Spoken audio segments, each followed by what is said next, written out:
Tonight, we uncover why the Vatican sought to suppress the Ethiopian Bible, among the most ancient and enigmatic scriptures ever preserved. Deep within the Ethiopian highlands, monks safeguarded a volume they claimed contained narratives the Church wasn't prepared to confront. Its leaves revealed tales of descended angels, vanished civilizations, and primordial wisdom predating Rome itself. When the Vatican eventually obtained this hallowed manuscript, it wasn't displayed upon any altar. Instead, it was discreetly secured away, not condemned, not destroyed, simply concealed. We trace the subtle path it carved through history, passing through sealed chambers, forgotten manuscripts, and mysteries that continue to resonate within Vatican walls. If you're drawn to Vatican enigmas like this one, please subscribe. Now get comfortable, let your mind drift, and allow the narrative to unfold. In the stillness of pre-dawn mist, before sunlight touches Axum's rooftops, a monk makes his way into a stone sanctuary hewn directly from cliff face. He brings nothing except a modest oil lamp and a wrapped cloth. Within that cloth rests a book more ancient than the tongue most people use today. Its leaves are heavy and darkened, hand-bound, and carrying the subtle scent of incense mixed with smoke. This isn't simply another Bible. This represents something distinct, something more ancient, something outsiders were never intended to witness. It's inscribed in gaze, a tongue nearly erased by time, yet still chanted by those preserving the ancient traditions. The characters resemble small flames, gracefully curved and ascending. The volume contains narratives that seem simultaneously recognizable and foreign. Within are the books of Enoch and Jubilees, the Shepherd of Hermas, and the Apocalypse of Ezra, writings that never entered the Western biblical collection, accounts of angels who descended not merely from paradise, but from grace. Legends of giants spawned from the merger of spiritual and mortal realms, and underlying everything, a subtle caution that not every brightness brings goodness, and not every shadow harbours malice. The Church in Rome had established Scripture's parameters long ago. It had determined which narratives were divine and which were merely tales. Yet, within these ancient highlands, those parameters had always differed. The Ethiopian Bible wasn't simply more extensive. It was richer, more mysterious, more profound, containing voices that had been quieted elsewhere. When the Vatican initially caught whispers of this Bible, they dispatched representatives, not military forces, but academics. Jesuit missionaries, clothed in modest garments and committed to rigorous oaths, arrived claiming service and scholarship. However, one among them, a youth from Naples called Father Bellamy, recorded something remarkable in his diary. He chronicled the instant he first witnessed the book carried into a mountain chapel by 3 unshod monks. He noted that time seemed suspended, that the atmosphere grew dense, that the pages appeared as though touched by flame, yet remained unburned. What he discovered there troubled him, not because it challenged his beliefs, but because it appeared more ancient, more profound, more sagacious. He dispatched a letter to Rome, a discreet report, not marked urgent, not intended for widespread attention. It vanished somewhere within the Apostolic Palace corridors. Nobody ever mentioned it again. Yet the book persisted, still examined by candlelight, still concealed from the contemporary world. It didn't proclaim loudly. It didn't condemn. It simply persisted, waiting. And therein lay the peril. Not in its content, but in its implication that the Church's narrative wasn't the sole one. The wind behaves differently in Axum. It doesn't gust, it drifts. It murmurs through fractured stone pathways and tall grasses, encircling broken columns.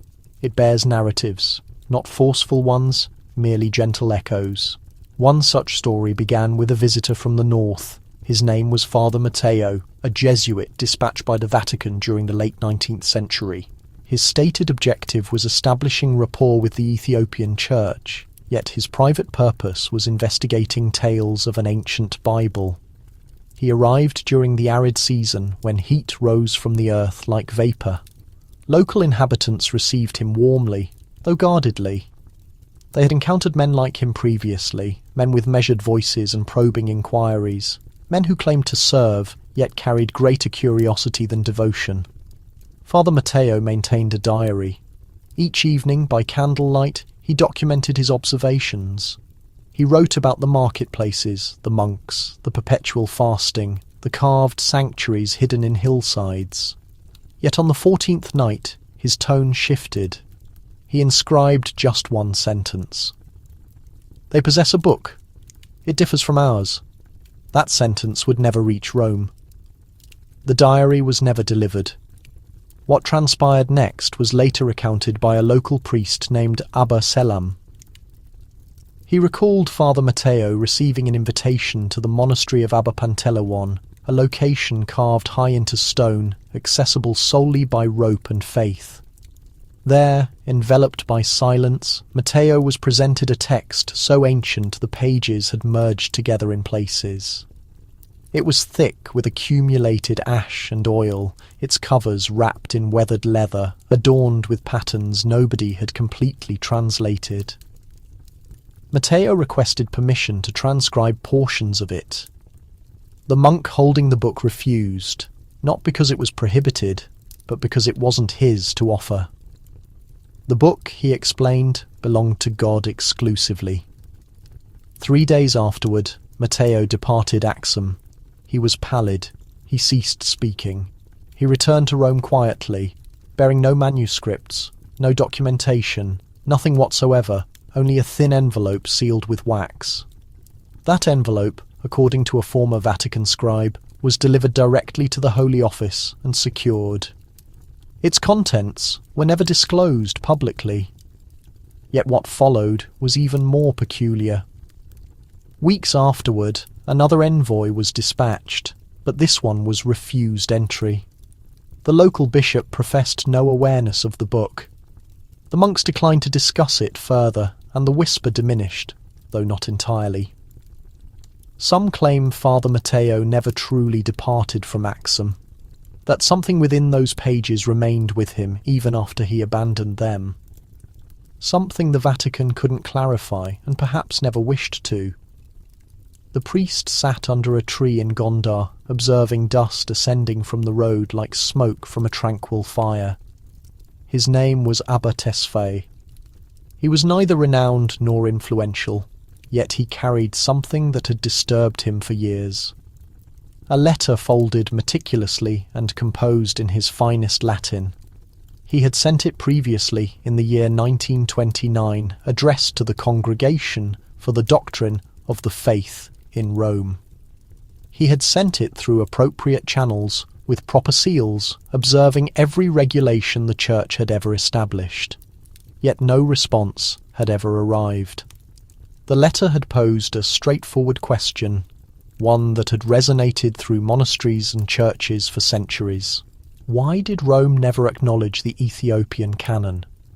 Within the letter, he had included a reproduction of a single page from the Book of Enoch, preserved in Ge'ez. Bound in crimson cloth, the page depicted a vision of paradise, of flame, wheeled angels, and a tremendous storm of voices. It also mentioned watchers, those fallen entities who once walked among humanity and taught them forbidden knowledge, metalworking, sorcery, and warfare. That text was part of the Ethiopian Bible. It had never been accepted in the West, not formally, not openly. Yet it had been referenced by apostles, cited by saints, and treasured by generations of Ethiopian Christians. Abba Tesfaye wanted to understand why. Why was it treated like a phantom? In the silence following his unanswered letter, something else occurred. One of his students disappeared, a reserved young scribe named Elias, who had been assisting him translate early manuscripts into Latin. One morning his sleeping mat was vacant, his instruments left behind. A few pages torn from a codex were absent, and nothing more. Initially, Abba Tesfaye thought he had simply fled the rigours of monastic existence. Yet then, days later, a merchant arrived with information. A stranger in Roman attire had passed through a village not far distant. He had asked numerous questions. He had displayed coins. He He had departed hastily. Tesfaye wrote again, a second letter, this time marked with urgency. He didn't accuse. He only inquired, politely, carefully. There was no answer. Years elapsed. The memory faded. The church grew increasingly silent.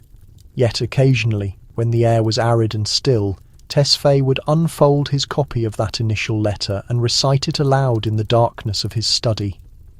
Not for himself, not in anticipation, but as a reminder that there are questions which remain unanswered, not because they lack merit, but because the answers might shatter something too delicate to confront, a truth too ancient, a silence too deliberately maintained.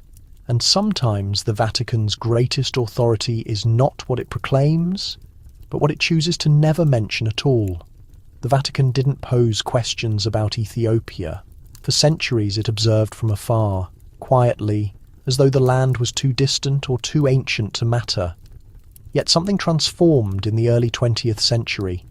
A new interest emerged in dusty reports and handwritten notes, a curiosity that hadn't existed before. And behind it a question whispered through the stone halls of the Apostolic Palace. Why Ethiopia? And why at this moment? To the Vatican, Ethiopia had always been somewhat of an enigma. It was a Christian nation, certainly, but it had never submitted to Rome. Its churches were carved from rock, its prayers sung in a language older than Latin, and its Bible held books that Rome had long forgotten or attempted to forget. The people fasted by moonlight, and their saints performed miracles that didn't align with the Roman accounts. Their priests spoke of angels not documented in any Western text. The question wasn't why they believed, but how their belief had endured for so long, untouched by the Roman Church's directing influence. In the year 1935, Italy invaded Ethiopia. It was a brutal campaign clothed in the rhetoric of empire and conquest. Yet beneath the military objectives, something else was unfolding. Among the soldiers were scholars. Among the crates of provisions were instruments for cataloguing, photographing, copying not of landscapes or ruins, but of manuscripts. In the shadows of the invasion, Vatican advisors moved discreetly, requesting access to sacred libraries. Some requests were approved, others were declined. Yet one visit particularly raised quiet alarm. A Jesuit historian named Pietro Galletti was granted permission to examine the Garima Gospels, brilliantly jewelled manuscripts believed to be among the oldest illustrated Gospels in existence. When he returned to Rome, his demeanour had changed. He spoke less of beauty and more of danger. He cautioned that the timeline of Christian history might require rewriting. He was never assigned another field mission. From that point forward, the interest in Ethiopia intensified, though not publicly. Inside the Vatican's archives, a new shelf was designated in Latin with a single word, Ethiopia. The records placed there were sealed, their contents accessible only to a handful of trusted archivists. The Church had recognised something unsettling. Ethiopia wasn't simply a remote outpost of Christianity. It was a window into a version of the faith that preceded Roman authority, a faith that had developed without papal approval, without European influence, without Vatican supervision. And for a church that defined itself by unity and control, that was a difficulty. So the question was never merely academic. It was spiritual. It was political. Why Ethiopia? Because it remembered what the rest of the world had forgotten. And why now? Because the memory was beginning to speak once more.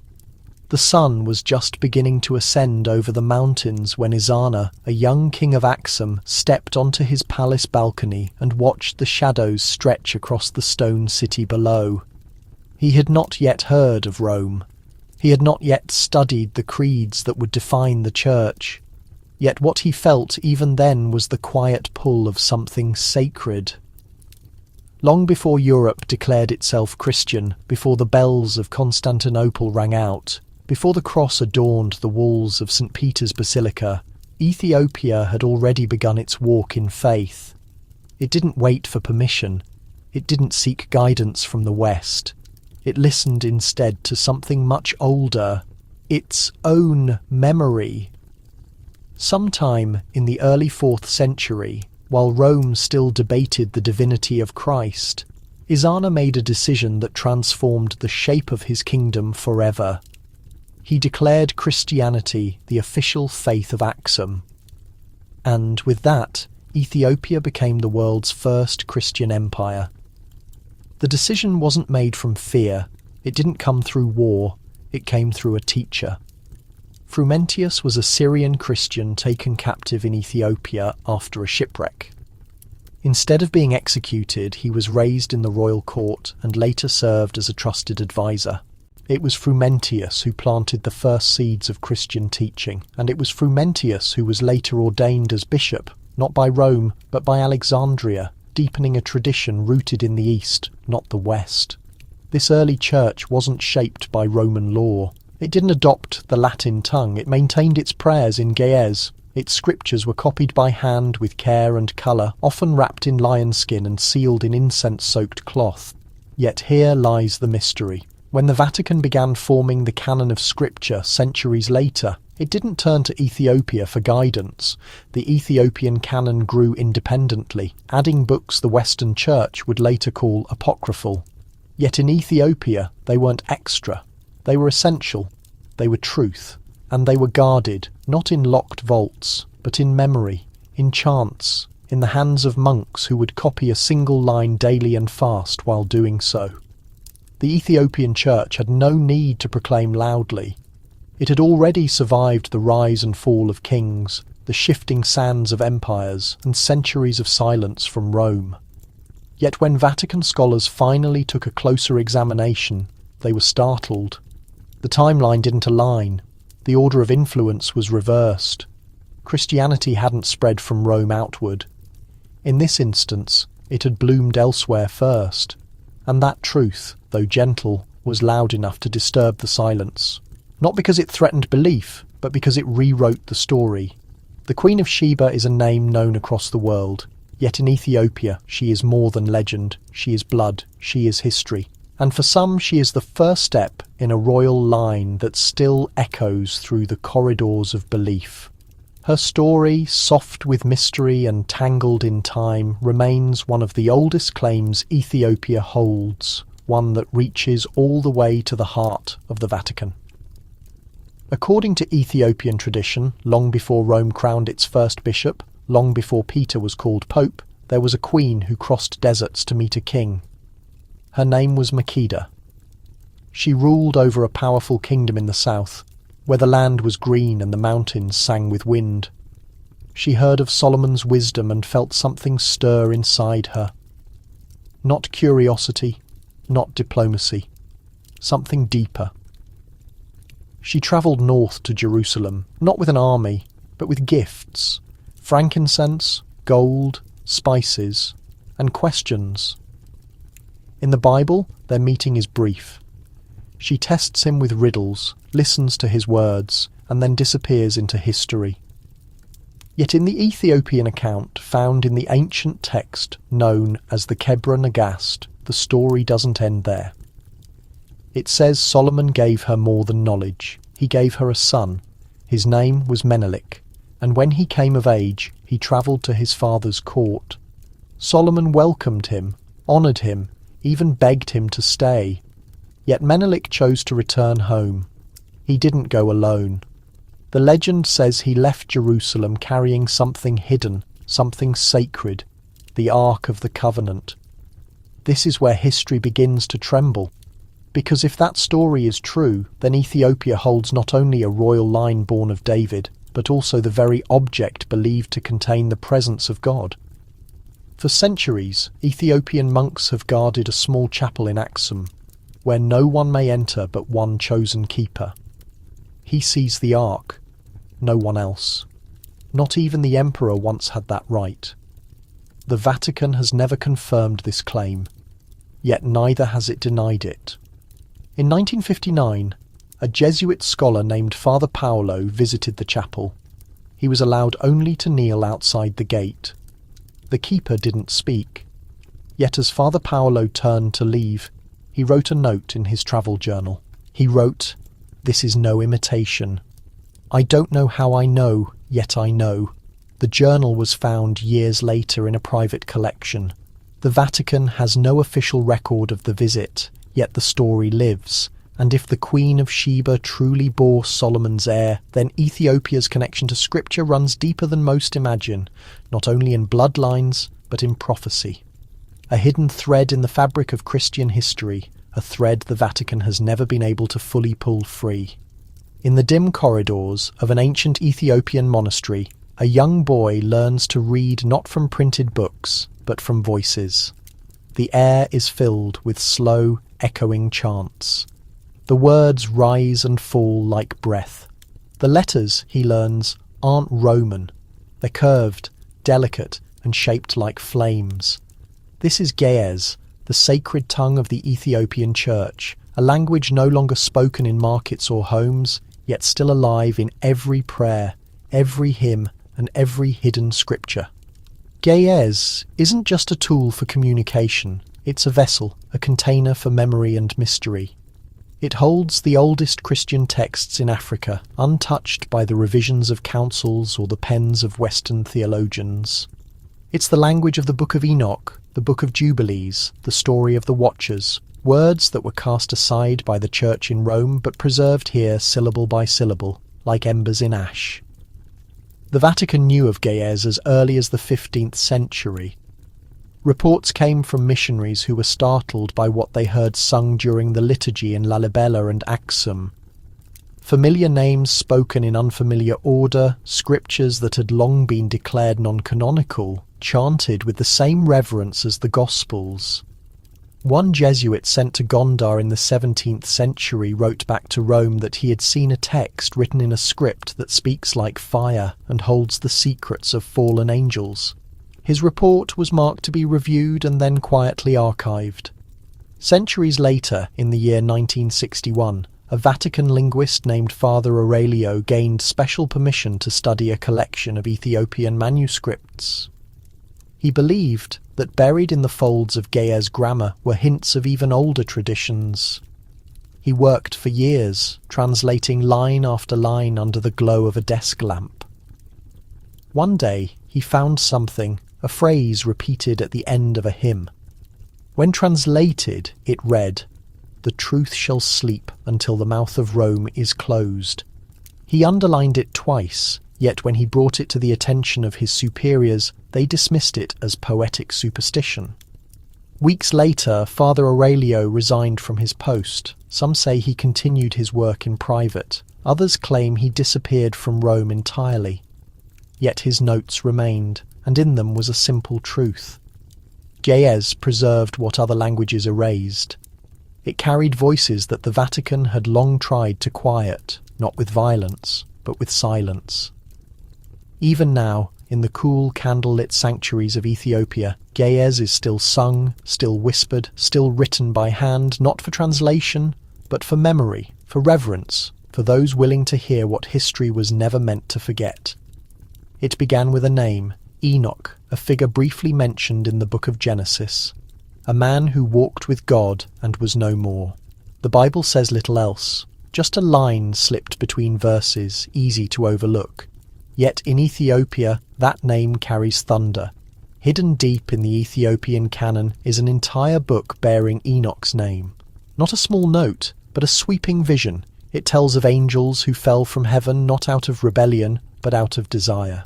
These angels taught forbidden knowledge to mankind, how to make weapons, how to shape mirrors, how to speak to spirits in the dark, and when they crossed the boundary between heaven and earth, they left behind something unnatural, giants, children of spirit and flesh. The Book of Enoch was known in the early church, even quoted in the New Testament in the Book of Jude. Early saints studied it, the first Christians read it aloud, and then, without warning, it vanished. It was never included in the Western Bible.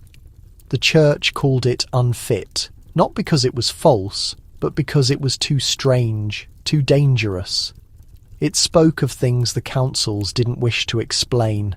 For centuries, the book was believed lost. No complete copy existed in any European language. Scholars said it had been forgotten. Yet in the highlands of Ethiopia, it had never been lost. Monks had preserved it, written in Ge'ez, copied by hand, protected as sacred. In the late 1700s, a Scottish explorer named James Bruce travelled to Ethiopia. He had heard rumours of a church library that held ancient scrolls. He arrived not as a conqueror, but as a guest, walking barefoot into stone chapels, speaking softly and listening carefully. When he returned to Europe, he carried with him several Ethiopian manuscripts. Among them was a full copy of the Book of Enoch. At first, few believed him. They thought it was a forgery, or worse, a trap to stir controversy. Yet when linguists studied it, they were stunned. The Ge'ez matched known fragments found in Greek and Aramaic. It was authentic, and it raised questions Rome had hoped were long buried. How had a book so closely tied to Christian origins been kept alive only in Africa? Why had it been rejected in the West? And what else might the Ethiopian canon contain? The Vatican never issued a public statement. Behind closed doors, however, the book caused discomfort. Some feared that if people read it, they would start asking the wrong questions. Questions about angels, about evil, about truth. Yet the Book of Enoch had already returned. Not with fire, not with shouts, just with quiet, undeniable presence. A reminder that the past cannot always be sealed away, and that even the smallest names in Scripture may carry the loudest secrets. The air in Lalibela always smells faintly of stone and smoke. Not the smoke of fire, but of centuries. Candle wax melted over prayer, incense rising in silence, voices echoing through tunnels that were never mapped. Here, carved straight from the earth, the churches don't rise above the land, they sink into it. From above, they look like shadows cut into rock.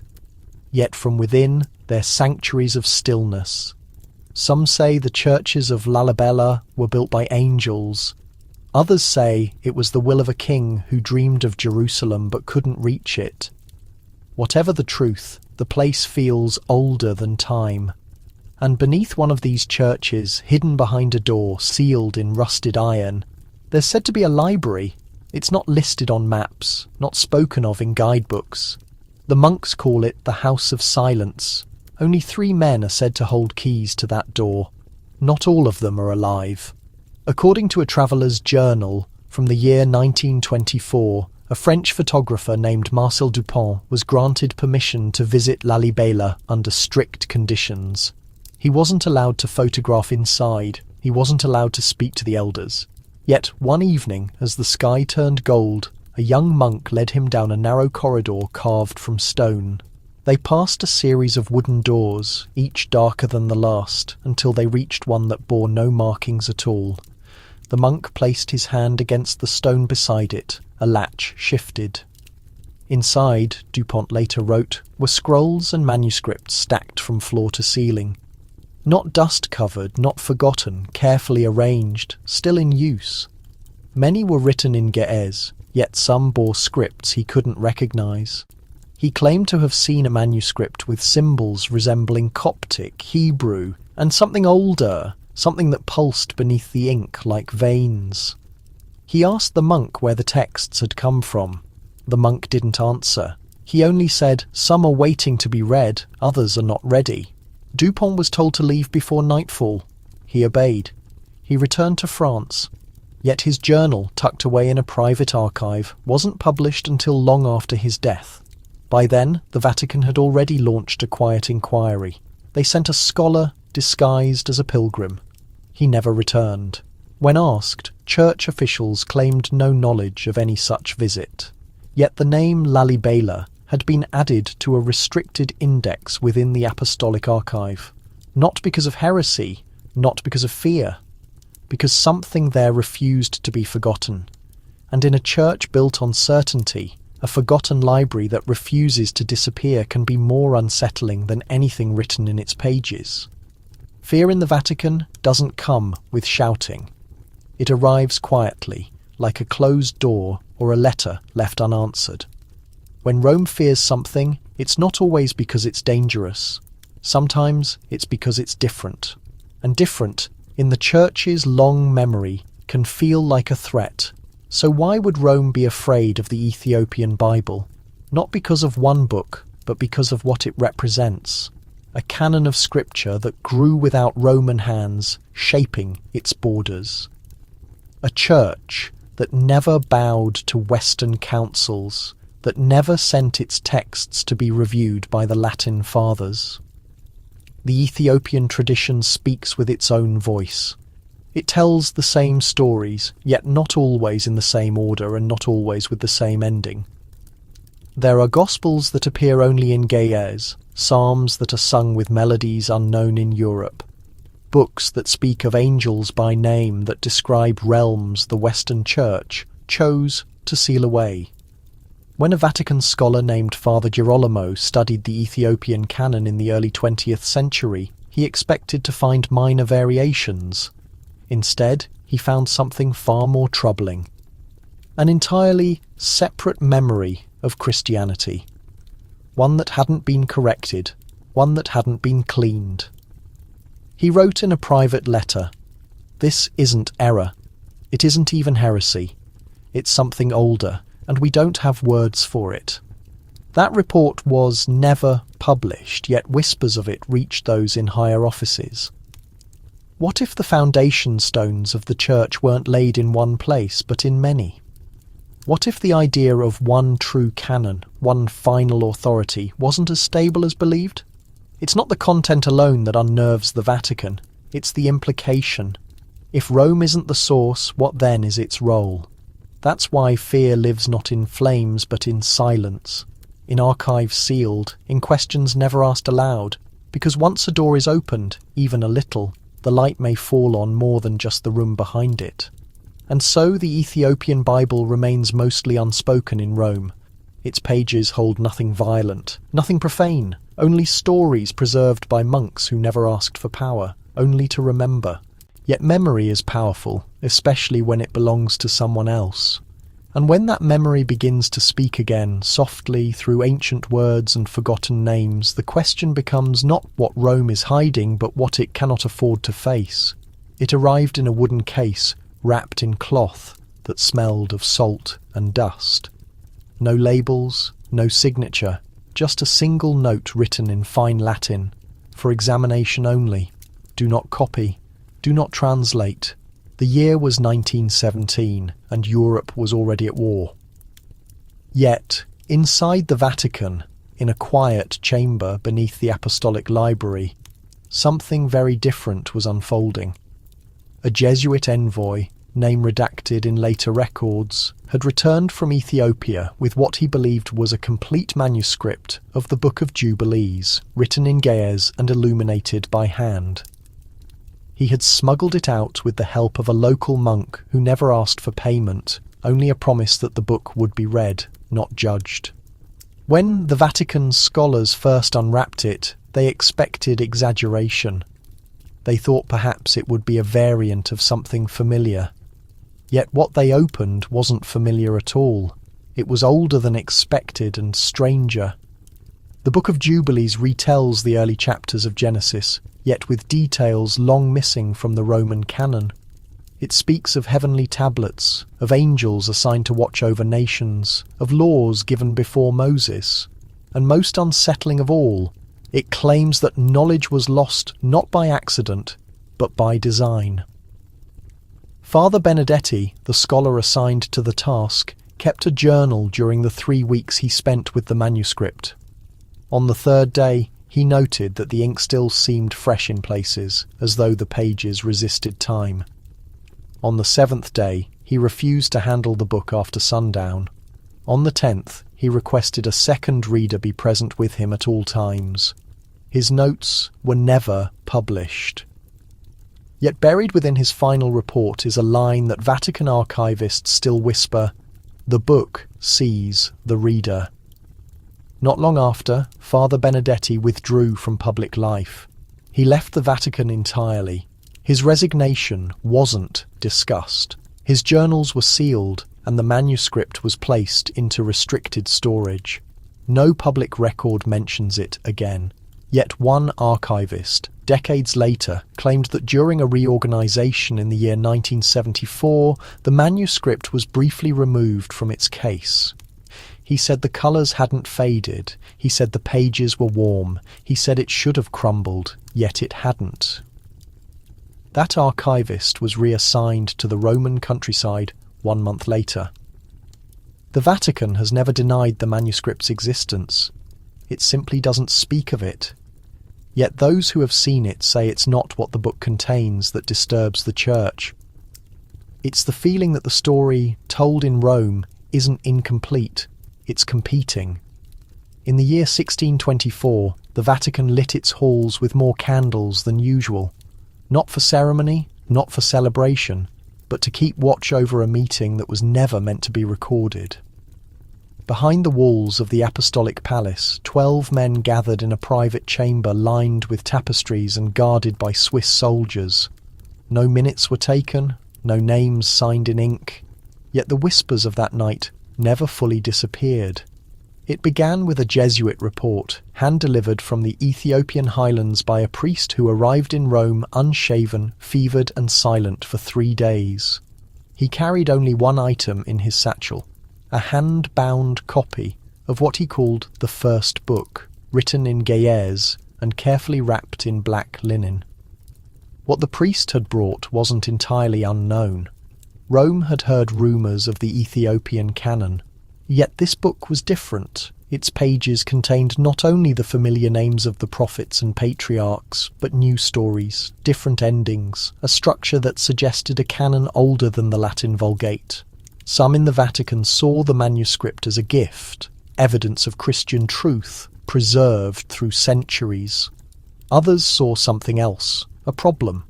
If this book were authentic, then the foundation of Rome's authority might be seen as only one thread in a larger tapestry. And so the council was called, not a public synod, but a private gathering of select theologians, historians, and archivists. The debate lasted 3 nights.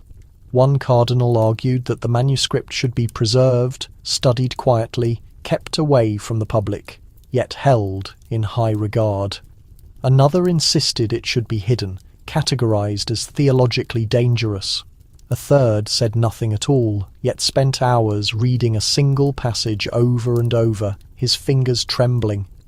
The central question wasn't about truth, it was about control. In the end, the decision was made with no formal vote. The manuscript would be placed under seal in the Index Librorum Prohibitorum, not banned publicly, but stored privately, inaccessible except by papal permission. The Jesuit who had delivered it was reassigned to a mission in South America. He died less than a year later from what the records called an unknown illness. No official record of the council exists. Yet, in a forgotten drawer within the Vatican Library, a letter surfaced in the year 1983.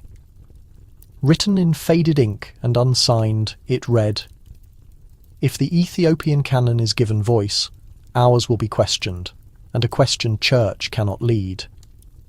That letter was never published, yet it answers, perhaps more clearly than any official decree, why some books are feared not because they lie, but because they might tell a truth that's no longer Rome's to control.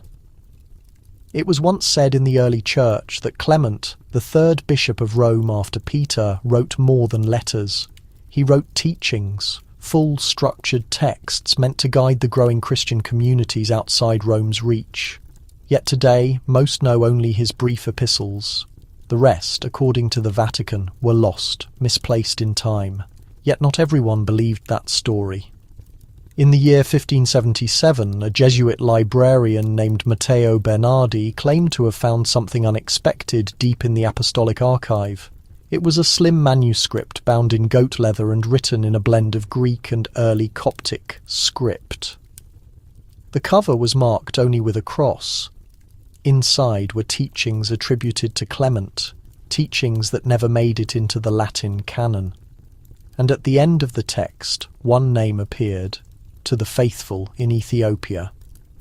Bernardi made a quiet copy, not for the public, but for his mentor. That copy survived. What the Book of Clement contained wasn't heretical, not overtly, yet it raised questions. Clement spoke of a Christian faith that didn't rely on Roman law or hierarchy. He mentioned apostles who travelled south instead of west. He praised a church that had preserved the teachings of Enoch and Jubilees, books lost to the west yet still alive in Ethiopia. It wasn't just what the book said, it was where it pointed. The implications disturbed some in the Curia. If Clement had truly written to Ethiopian Christians and acknowledged their canon as valid, then Rome's narrative of theological authority was incomplete. It suggested that the early church was more diverse, more scattered, and perhaps less centralised than the Vatican would admit. In response, the original manuscript was locked away. Bernardi's name was removed from the catalogue index. The official position became silence, yet in the year 1962, a scholar from Cairo visiting the Vatican stumbled upon a reference to the Epistula Clementis ad Ethiopes in a mislabelled folio. He asked for access. He was denied. A week later, he returned to Egypt without comment. Yet years later, in a quiet lecture, he would describe that moment. He said, "What is hidden isn't always dangerous. Sometimes it's simply inconvenient." As for the original Book of Clement, no trace has been found since. Yet among Ethiopian clergy, the name Clement is still remembered. Some monks believe fragments of his writings survive in oral hymns, passed down not through parchment but through voice. And perhaps that's why the book vanished. Not because it threatened doctrine, but because it proved something Rome wasn't ready to say aloud. That the church was never only built in one place, and not all of its roots grow toward the west. High in the mountains of northern Ethiopia, where clouds drift low enough to touch the earth, there lies a monastery known only by word of mouth. No map shows its path. No guidebooks mention its name. Yet those who live nearby speak of something sacred that was once kept there, a set of gospel books said to shine like sunlight through glass, even in the dark. They're called the Missing Gospels, not because they're forgotten, but because they were taken. In the late 19th century, during the chaos of foreign expeditions into Ethiopian lands, a small group of European collectors travelled under the pretense of archaeology. One such group visited the ancient town of Adwa in the year 1896. Their leader was an Italian nobleman with ties to both the Vatican and a private European library. His name doesn't appear in church records, yet in his diary he described a chapel where the monks brought out a book that glowed gold when turned toward the light. He wrote that the manuscript was so old it had no binding, only boards tied with leather straps. The colours hadn't faded, the script was Ge'ez, yet older than anything he had ever seen. The monks, he said, believed the text to be one of the first copies of the Gospel of Matthew, written not in translation, but in a form close to the original. He didn't ask to keep it. He waited until night. By morning the book was gone. The monks mourned it not with anger, but with silence, a form of grief only ancient souls understand. No formal complaint was made, no letter sent to Rome.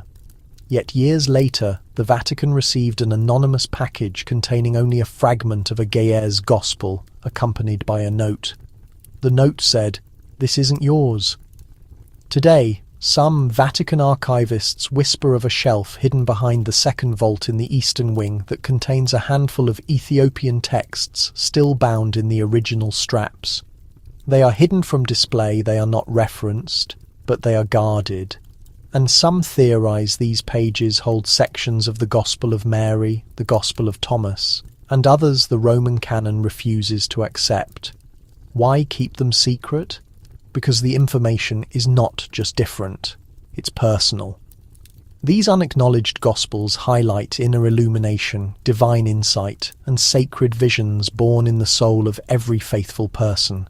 They speak of Christ not only as a necessary sacrifice, but as one who reveals obscured truths. And in a civilization where hierarchy and official church structure are everything, a gospel that teaches heaven resides within without any need for mediators can feel revolutionary. Thus the pages stay concealed, not eliminated, not rejected, just unaccounted for. But missing in this context does not signify they are lost. It implies waiting. Inside the Vatican, not every passage leads to books. Some guide you toward profound quiet, to heavy doorways with no marking, and to individuals whose identities are only known by a first letter. One such individual was Father Luca. He traversed the boundary between two realities, the domain of sacred texts and the realm of the unknowable. He held the dual role of archivist and exorcist. By daylight, he assumed the demeanour of a scholar. His function was to process ancient writings, specifically non-European texts gathered from the Church's furthest outreaches. Yet, by night, he was summoned to areas most never entered, chambers where sounds came not from voices but from a darker presence. In the year 1971, Father Luca was granted permission to enter a sealed section beneath the Apostolic Archive. His assignment was to examine a set of manuscripts recently returned from Ethiopia. No public log showed how the documents had arrived or who delivered them, but they carried the scent of fire and ocean, as if they had endured both the flame and the sea to get there. The first was a Ge'ez translation of the Book of Enoch, standard. The second, however, displayed no title, only a sketch on the cover of a winged entity, with its eyes sewn shut. The moment he opened the leaves, he reported, the atmosphere around him felt heavy. The text inside was a combination of sacred writ and occult instruction. Descriptions of entities who fell before creation began, instructions on how to call them, and strict warnings never to utter those names aloud. That evening, Father Luca did not sleep. He described a peculiar density in the air of the archive room. The flames of the candles burned lower than normal, and one extinguished completely without draught. At first he attributed it to sheer fatigue, but upon his return the following day, the manuscript had moved. It lay open to a different section than where he had left it. He was not the only one. A colleague, Sister Miriam, who worked 2 stories above, had also noticed the disturbing effect of certain Ethiopian documents. She had placed a small crucifix on the shelf near them, purely for peace of mind. The next morning, it was discovered inverted. She kept the event private, but she shared her concern with Father Luca. Together, they submitted a formal request to have the manuscripts reviewed, not by biblical experts, but by the Vatican's Office of Exorcism. It was denied. The head cleric asserted there was no requirement. They were simply books. But Father Luca secretly made a transcription of one section before the texts were stored again. A protective chant absent from any official Western ritual, a prayer against knowledge itself. Years later, when asked about the matter in confidence, he quietly stated, "Not all danger shouts. Some of it resides in the ink. The writings were never released. The names were never spoken again. And in the hushed wings of the Apostolic Archive, a few attendants still light fresh candles near that sealed section, not because they fear the dark, but because they understand that it reads too. There is a registry the Vatican maintained for centuries.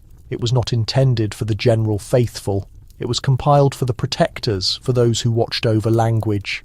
This registry was not concerned with what to read. It was about what must never be read. Its official name was the Index Librorum Prohibitorum, the list of restricted works. First assembled in the year 1559, the index was the Church's means of containing perilous ideas. Heretical beliefs, supernatural practices, false teachings, all were categorized. The books were not always incinerated, but they were concealed, hidden in quiet corners, in the parchment, on dusty wooden shelves that few were aware of. The majority of the index is public now. It was formally withdrawn in the year 1966. But parts of it, small, manually written editions, were never disclosed. Some of these entries concern works that never arrived in Europe through official channels. Books from the Middle East, books from Africa, books from Ethiopia. In the restricted hall of the Apostolic Archive, there is a plain file marked only with a crimson cross. No specific title, no specific label. But within, folded between fragile sheets of parchment, is a record of 22 entries, all transcribed in Ge'ez, all marked with a silent red X. These were not books that criticized the Church. They were not filled with outrage or hostility. They merely presented the narrative of Christ in a different voice. One gospel began not in Bethlehem, but within the Garden of Eden. Another detailed a resurrection not only of the flesh, but of time itself. One told of a sacred pledge made not just to Israel, but to every nation on earth, long before the apostles walked the land. Why were these marked? Because they could not be discredited, only ignored. In the late 1800s, a junior Vatican secretary named Paolo de Loreto discovered this secret list while helping with archive rearrangement. He asked a senior priest why these books had not been translated. The cleric paused, then responded in a whisper, "Because translating them makes them credible." That night, Paolo created a private copy of the list. He kept it beneath his mattress, enclosed in a leather pouch. But one morning, after a storm passed over Rome, the list was gone, his room otherwise untouched, his notes undisturbed. Only the pouch remained. The next day he resigned his position and went back to his family farm in Calabria. He never spoke of the list again, but in a small notebook discovered after his passing, he penned one last thought. What we truly fear is not what is false. What we fear is an alternative version of the truth. The index of banned books no longer dictates the world, but what was hidden inside it still remains. And the red X once placed to silence a page now indicates the place where further inquiry begins. The year was 1959, and the global landscape was shifting. Colonial empires were dissolving, churches were experiencing decline. Unfamiliar voices were gaining prominence in regions the West had long chosen to disregard. Ethiopia, ancient and sovereign, found itself back at the centre of international discussion, and the Vatican, under the quiet direction of Pope Pius XIII, was paying close attention. What few were aware of at the time was that Pope Pius had discreetly authorised an investigation. Not public, not political. The request was routed through the Congregation for the Doctrine of the Faith using neutral terminology, but the objective was to investigate the contents of the Ethiopian canon, study its heritage, and compare it precisely with the Latin Vulgate. 3 scholars were chosen: a language expert, a theology specialist, and a Jesuit missionary who had resided for years in the mountains of Axum. They worked in a sealed-off section of the Apostolic Archive for just under 2 months. The chamber was illuminated by simple oil lamps. No mechanical devices, no recording equipment, only ink, paper, and low conversation. They were not merely comparing texts, they were exposing a consistent pattern. Certain books present in the Ethiopian Bible, notably the Book of Jubilees, the Book of Enoch, and several gaze-only Gospels, referred to events that contradicted the official timeline of sacred history. The final analysis pointed out theological parallels with early Hebrew mystical traditions, themes that Rome had long considered dangerously close to heresy. But the most unsettling finding was a reference in one manuscript to a vow of secrecy, a principle passed down by early desert ascetics that commanded leaders to keep certain profound spiritual truths from the general church until the ages of difficulty had ended. This idea disturbed one of the scholars so profoundly that he departed Rome before the assessment was finalized. The final document was placed in a red folder and delivered directly to the papal office. It was officially recorded in the registry on April 12, 1959. 2 weeks later, it vanished. The librarian who processed the document was interrogated. He maintained he had followed all standard procedures. The messenger, a Swiss guard named Leon Bartoli, affirmed that he had personally given the file to the papal secretary. but no trace of the report exists. Only the container was recovered, a red folder, empty, left under a seating area in the reading room of the secret archive. Years afterward, during a routine inventory, a handwritten annotation was found inside a religious volume from the same period. The report was not destroyed, it was absorbed. No signature, no clarification. Pope Pius never mentioned the Ethiopian canon again, but those close to him suggest that in the last weeks of his life he frequently read aloud from the Psalms, but not from the Latin version, from a translation known only to a select few. And when asked where he obtained the text, he simply replied, "Some truths do not arrive, they return." Long before printing technology, before religious councils and formal doctrines, scripture existed through spoken word, transmitted from person to person, shaped by memory, preserved through rhythm and breath. But as the nascent church developed, voices gave way to written compilations, and those compilations became rigid doctrine. The essential question was no longer what was written. The question became, who has the authority to decide? In Rome, the solution appeared straightforward. The bishops, the church councils, the authority of the Pope. The official collection of scripture was finalized by the 4th century, or so it was taught. But in the mountains of Ethiopia, no such council ever took place. No outside approval was sought there. Scripture followed an alternative course, one less influenced by imperial politics and worldly power. And so it developed naturally, like a tree in untouched ground. Same essential origin, but different expressions. When the Vatican first reviewed a complete Ethiopian canon in the late 1900s, it was astonished to discover over 80 distinct books, some completely unknown to Western experts, others only existing in partial forms. But the true astonishment was not just the content, it was the inherent confidence. These texts did not request validation. They simply asserted their right to exist, as if they had always belonged. One manuscript, named the Book of Maccabean, shared narratives similar to the Maccabees, but with richer symbolic meaning and unfamiliar heroic figures. Another gave a detailed account of the life of Adam not present in Genesis.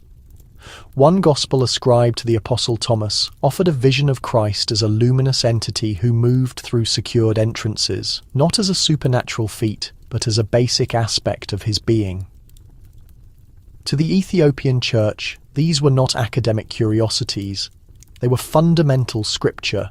The Vatican was faced with a quiet dilemma. Could spiritual truth exist outside its prescribed boundaries? Could a recognized church maintain validity if its approved canon was different? A cardinal once wrote privately, "To formally accept their books is to accept that we are not the sole authority, that revelation did not exclusively pass through our lineage." The correspondence was never made public. Debates ensued in closed meetings. Some theologians argued that the universal nature of Christ should permit varied cultural expressions of Scripture, each shaped by local tradition but unified by the core spirit. Others feared the theological upheaval such a notion would invite. Because if the Ethiopian canon was accepted, what about other versions? What about the Gospels hidden in desert caverns? What about the spiritual narratives kept alive by cultures too long ignored? It was not heresy the Vatican worried about. It was the possibility of multiple valid interpretations. In one closed discussion, a scholar quietly inquired, "If God's truth can be found in more than one library, how can we be sure we are reading the correct book?" No response was recorded, and so the Church proceeded with its established canon. But the Ethiopian Bible still remains unaltered, generally unread by most, yet actively preserved. A silent declaration that Scripture is not merely a compilation of pages. It is also a reflection of whose voice is permitted to be heard. The Jesuits were recognized for many qualities: scholarship, commitment to order, dedication to the Holy See. But in the highlands of Ethiopia, they became something more complex. Not merely spiritual envoys, but historical researchers. Not just instructors, but gatherers of lost lore. In the year 1633, a Jesuit named Father Manuel de Almeida arrived in Gondar carrying an official letter from Rome and a secret motive. His directive appeared straightforward on the surface: establish relations with the Ethiopian Church, offer theological counsel, and report back on their doctrine. But Father Manuel had heard legends of sacred texts unseen in Europe, of spiritual narratives unedited by Roman authority. What he uncovered was far beyond his expectations. The Ethiopian monks received him respectfully, but cautiously. They understood his purpose, yet they permitted him access to the manuscripts. Books bound in leather, written in Ge'ez, filled the stone shelves of a monastery that was deliberately unnamed. Among them were complete copies of Enoch, Jubilees, and other works, unknown even to his Vatican training. One volume in particular drew his profound attention.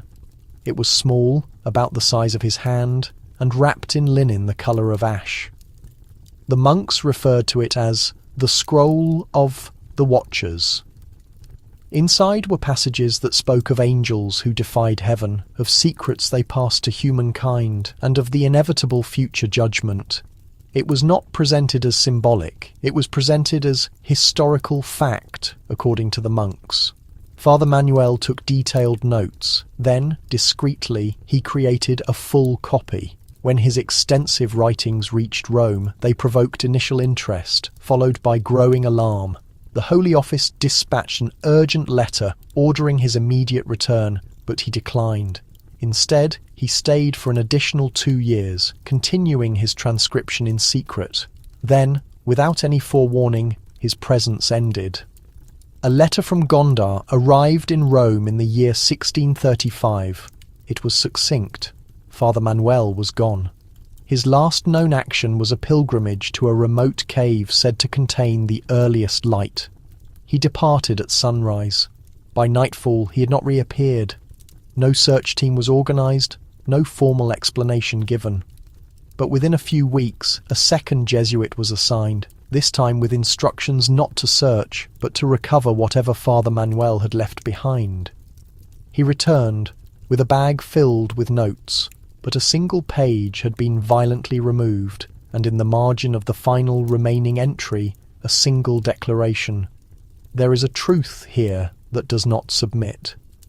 The Vatican archived the notes, marked them as incomplete, and never referred to them publicly again. But in a small monastery in Gondar, an elderly monk still remembers the events. He relates that long ago, a priest from a distant land came searching for divine words. And when he found them, he did not celebrate. He began to shake. Because what he discovered were not old myths. They were serious warnings, kept hidden, not to be forgotten, but to prevent those who read them from travelling too far. Inside the marble structures of the Vatican, the quiet is maintained not by peace, but by strict control. Every single word, every official record, every religious observance is carefully managed to fit within a long-established pattern. That pattern is not just devotion.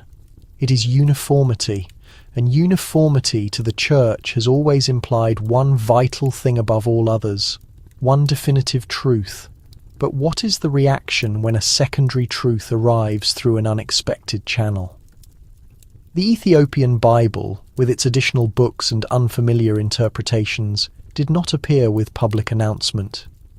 It arrived subtly, in pieces, in hints, in the memories of isolated monks and the pages of copied manuscripts.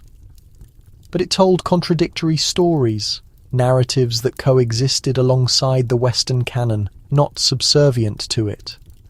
And that presented the fundamental difficulty. One Vatican theologian once confessed in a private meeting, heresy is easily managed, but a parallel truth is vastly more dangerous. In the late 1930s, a small theological research group was established under Pope Pius VII to investigate Christian traditions outside of the West.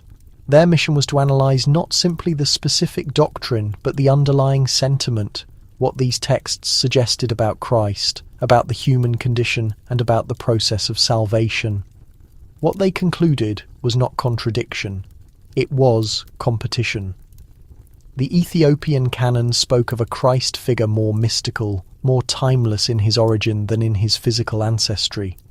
It emphasized profound spiritual experiences, dreams, and divine messages given to people without official titles.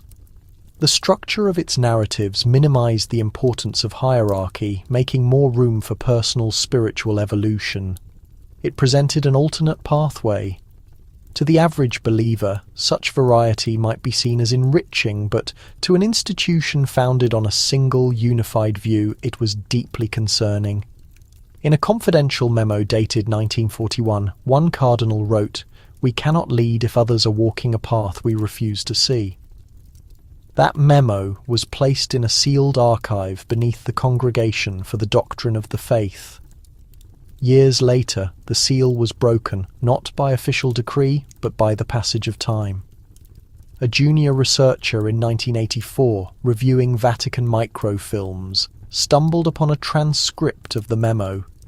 He shared it with a professor who issued a quiet caution. Some knowledge in these sacred halls is not genuinely lost. It is merely dormant. And yet he kept a personal copy. That copy now resides in a library in Florence, unmarked, catalogued under spiritual reflections. The Vatican never issued a formal public statement regarding the Ethiopian canon. Silence became the calculated response, not because the Church intended to deceive, but because it feared the consequences if believers understood that spiritual truth could be expressed differently in another language. Because once that realization is accepted, the door is open forever, and the Church is no longer the sole custodian of spiritual authority. So the Ethiopian texts remain out of the public eye, not officially denounced as false, not officially declared holy, simply left undisturbed. And in that passive decision lies the most telling insight of all. That sometimes what an institution truly fears is not being factually incorrect, it is not being the only entity that is right. There are hymns that are no longer sung, spiritual songs that never found their way into official hymnals or religious services, yet once resonated through isolated stone monasteries illuminated by dim candlelight. Among these are the supplementary Psalms of David, verses that exist exclusively in the Ethiopian Bible and in a handful of private sealed archives the Vatican will not publicly recognize. In the traditional Western Bible, the Psalms of David conclude at 150. In Ethiopia there are additional ones. Scholars label them the apocryphal psalms, but the monastic communities in the mountains do not use that term. To them, these psalms are a natural component of the scriptural flow, concealed not by clerical error, but by specific intent. One distinct psalm mentions the Watchers, celestial beings who fell from their station among the heavens. Another describes David's sorrow, not over a fallen leader or a lost kingdom, but for the child of pure light who was plunged into darkness. The language is filled with profound mystery. It hints at a hidden dimension beyond the visible world and a cosmic conflict not documented in Roman records. In 1952, a Jesuit translator named Father Matteo was granted specific authorization to study these texts directly. He travelled to Axum with full Vatican approval and was received by the monks as an honoured guest, though always viewed as an outsider. For 3 intense weeks, he copied the Psalms entirely by hand. The ink permanently stained his fingertips black. When he returned to Rome, he submitted his complete translation to the Congregation for the Doctrine of the Faith. They accepted his work, then immediately locked the pages away. Only one duplicate was kept in Father Matteo's personal documents, and upon his death it was quietly transferred to his niece, who then donated the contents of his study to a Jesuit library in northern Italy. There the supplementary Psalms of David remained for almost 40 years, incorrectly filed under devotional fragments. It was not until 2007 that a young graduate student rediscovered them. She initially mistook them for medieval poetry until she matched the text to a cryptic reference found in a small footnote within a forbidden Ethiopian prayer book. The Psalms were authentic, and they were profoundly ancient. One psalm, in particular, was unsettling. It described a king of the deep who sings a haunting melody to the bones beneath the earth, who waits for his return when the last deception is uttered. Some interpret it as a metaphor. Others suggest it points to a significant figure lost in the earliest Jewish mystical traditions, an entity older than human civilization. The Vatican has never offered a formal comment, but deep inside the Apostolic Archive, a sealed file exists. It contains references to David's forbidden verses, alongside a warning from a cardinal written in 1974. These particular words do not encourage unity, they actively destabilize it. And yet the words continue to exist. Not expunged, not officially denied, simply left unread, like a profound, forgotten hymn no one wishes to hear because it recalls a truth the organized world attempted to suppress. The Watchers. In most Christian denominations, the name is barely mentioned, a brief, forgotten reference. But in the complete Book of Enoch, preserved only in its entirety within the Ethiopian Bible, the Watchers are not a mere footnote. They are a central concept. They are identified as fallen celestial beings, once the appointed guardians of heaven, who chose to descend to the human realm and share forbidden knowledge with humanity. Secrets of the cosmos, of conflict, of truths hidden deep in the earth. In the quiet halls of the Vatican, this account was not dismissed outright. It was examined thoroughly, then set aside in secret. In 1921, a Jesuit named Father Gerhardt received a commission to study a recently translated manuscript from Ethiopia. He was expecting simple poetry reflecting on Genesis. What he discovered was entirely unexpected. The narrative concerned 200 entities sent to guard the planet, who instead betrayed their duty, developing affection for human women and conceiving offspring of enormous power and appetite. These children reportedly grew beyond the capacity of the world. The documents named them giants, but others knew them by a more ominous title, uncontrollable knowledge in human form.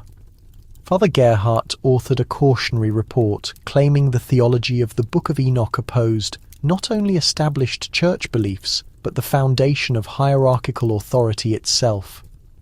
It suggested that sin originated not with human disobedience, but with heavenly revolt, and that malevolence had once won wings. He advised that the text should not be circulated outside a small private group of experts. 2 years later, he disappeared from all public records. Some speculated he retired to an alpine monastery. Others maintained he was given a new posting. His research, however, remained concealed deep inside the Congregation for the Doctrine of the Faith's restricted archive. His writing posed a chilling question. If the Watchers provided knowledge and knowledge fostered rebellion, what does that imply about our first centres of learning? That query was never addressed. Years later, during the Second Vatican Council in the early 1960s, a bishop from Eritrea inquired if any of the Ethiopian Apocrypha might be considered for wider study. The request was formally logged, then ignored, but not forgotten. In a small office below St. Peter's Basilica, an unnamed record keeper maintained a personal file. It was titled Nephilim, a term never used in church services. Within it were notes, images of manuscripts, and a letter from 1973. The letter asked one essential question: could the downfall of angels explain the emergence of veiled wisdom? No reply was recorded. Today, the Vatican does not deny the existence of the Watchers. It simply chooses to omit their story. But in Ethiopia, their legends persist, whispered by solitary monks at dusk, preserved in chants that echo through the highland caves. And perhaps within those ancient words lies the reason Rome turned away, because if celestial beings can fall, and if knowledge can corrupt even the divine, then the boundary between protector and insurgent is less definite than once assumed. And the Church's silence may be the only safeguard preventing that line from dissolving completely. In the Ethiopian landscape, where rock-hewn churches emerge from the stone and the air is fragrant with frankincense and savoury herbs, there is a particular tale that even the elders recount with reverence. It is the history of a man who sprouted wings, not as a figure of speech or praise, but made of bone and light. His name was Tekle Hymenot, a devoted monk, a visionary, a revered saint. He was born in the 13th century, a period of profound spiritual searching. Legends claim that even as a youth he undertook lengthy fasts and vanished into weeks of intense prayer. But his transformation occurred later, when he retreated into the wilderness to inhabit caves far removed from rulers and controversy. There, in solitude, he prayed for 7 years standing on a single leg. The other, it is said, withered from the prolonged immobility. Then something even more miraculous occurred. One evening, under the cloak of a new moon, the monks testified. They saw a luminous presence filling the cave, unlike sunlight, softer, almost breathing. Tekle Hymenot emerged with 6 wings, not fabricated from fabric or carved by mythology, but an intrinsic part of him, a metamorphosis no one could rationalize. The wings were described as shimmering like polished silver and allowed him to ascend slightly during his prayers, as if lifted by an invisible force. He never spoke of them. He only deployed them when truly necessary, during floods, invasions, and once when a sacred manuscript caught fire and he soared into the flames to retrieve it. For the Ethiopian church, his wings symbolized divine approval. But for visiting European missionaries, they presented a theological problem. In the early 1600s, a Jesuit priest documented the story in his personal journal. He detailed the cave monastery's mural depicting the saint in mid-flight, his expression tranquil, his hands joined in prayer. The priest did not dismiss it as fabrication. He categorized it as a theological threat. Years afterward, a Vatican consultant reviewing that journal wrote a brief, discreet note in the margin: "Wings are not for mortals." To endorse this narrative would confuse the distinction between the saint and the seraph. The note was doubly underlined. For ages, Rome ignored the story, yet artists in Lalibela depicted Tekle Hymenot's 6 wings on the ceilings of churches, always with gold pigment, always with the eyes shut, as if the saint remained perpetually airborne. And perhaps he was. In 1975, a Vatican art historian discovered one such mural. He photographed it, returned to Rome, and filed the image in a folder labelled Symbolic Saints. But he also penned a brief caption beneath the photo. What if the story was never intended to be believed or denied? What if its purpose was simply to be remembered? Because sometimes history does not demand an explanation. It only asks us to look upward and contemplate. There is a small shrine in Axum, protected by utter silence and deep shadows. Tourists are not permitted entry. It is absent from most standard maps. But within its ancient rock walls, behind multiple layers of drapes and candles, resides something exceptionally old, if the persistent accounts are true: the Ark of the Covenant. The very vessel said to have contained Moses' stone tablets. The same ark that once mobilized armies and instilled terror in monarchs. In Ethiopia, they do not regard it as a mere myth. They refer to it as a living presence, active, observant, and it is constantly guarded by a solitary individual. He is designated the guardian of the Ark. His personal identity is never recorded. Once selected, he is permanently forbidden from leaving the sanctuary. He avoids all communication with outsiders. He never sleeps anywhere else. His entire life becomes a continuous, unwavering watch. In the early 1900s, a Catholic priest travelling through the area wrote to Rome. He had personally observed the guardian, an elderly man with a face like worn wood and eyes that rarely broke contact. The priest requested permission to pursue further investigation. He was explicitly told not to. The Vatican has never publicly acknowledged the Ark's claimed location in Ethiopia. But within the Apostolic Archive, a single file exists marked Axum Possible Artifact. It holds sketches drawn in 1942 by an Italian soldier stationed nearby during the conflict. He claimed that during an emergency he witnessed the chapel's curtains move and heard a noise like rock grinding on rock. Then, absolute silence. He immediately fled the scene, convinced he had seen something meant only for the divine. That sketch remains under strict lock and key.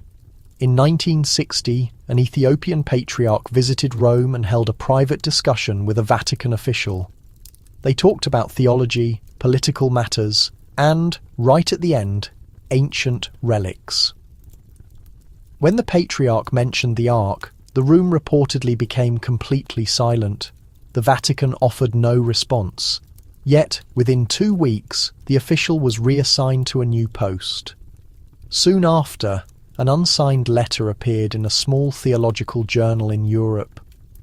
It argued that if the Ark truly resided in Axum, it would not pose a threat to religious dogma. It would threaten historical memory.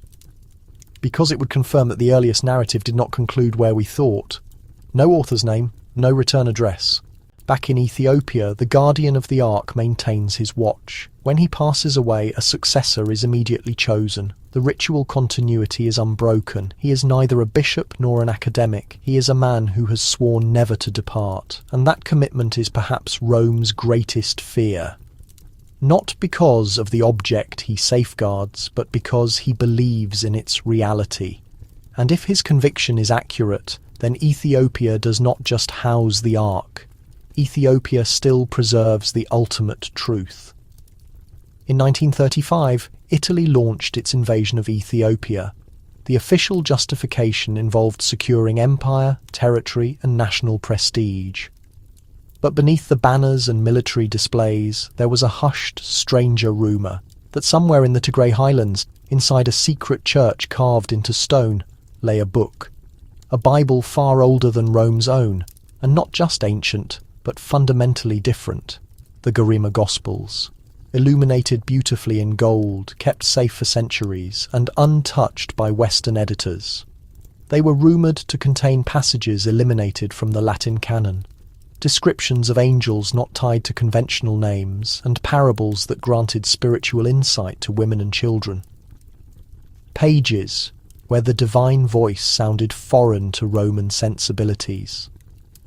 As Mussolini's troops advanced, reports circulated that a specialized military unit had been deployed not toward strategic resources or military garrisons, but directly toward ancient monasteries, particularly those rumored to possess Ethiopia's ancient sacred texts. A monk, writing from a mountain cave near Adwa, recorded an odd occurrence.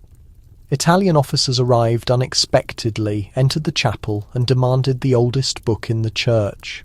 But when the monks presented a worn Latin volume gifted long ago by missionaries, the soldiers were unsatisfied. They described a book with luminous gold edges and written characters that no one in Rome could interpret. The monks declined to say more. 3 nights afterward, the chapel was set ablaze. By the next morning, only stone ruins and ash remained. That very week, a communication was sent from the Vatican to the Italian High Command. Its contents were never disclosed, but in the margins of a later official letter, an advisor wrote, "It would be better to preserve than provoke." A sentence devoid of any explanation or context. Following the war, a Vatican representative visited Ethiopia under the pretext of diplomatic reconciliation. Yet, his true objective, according to a later declassified report, was to inquire about the Garima Gospels. He asked permission to view them.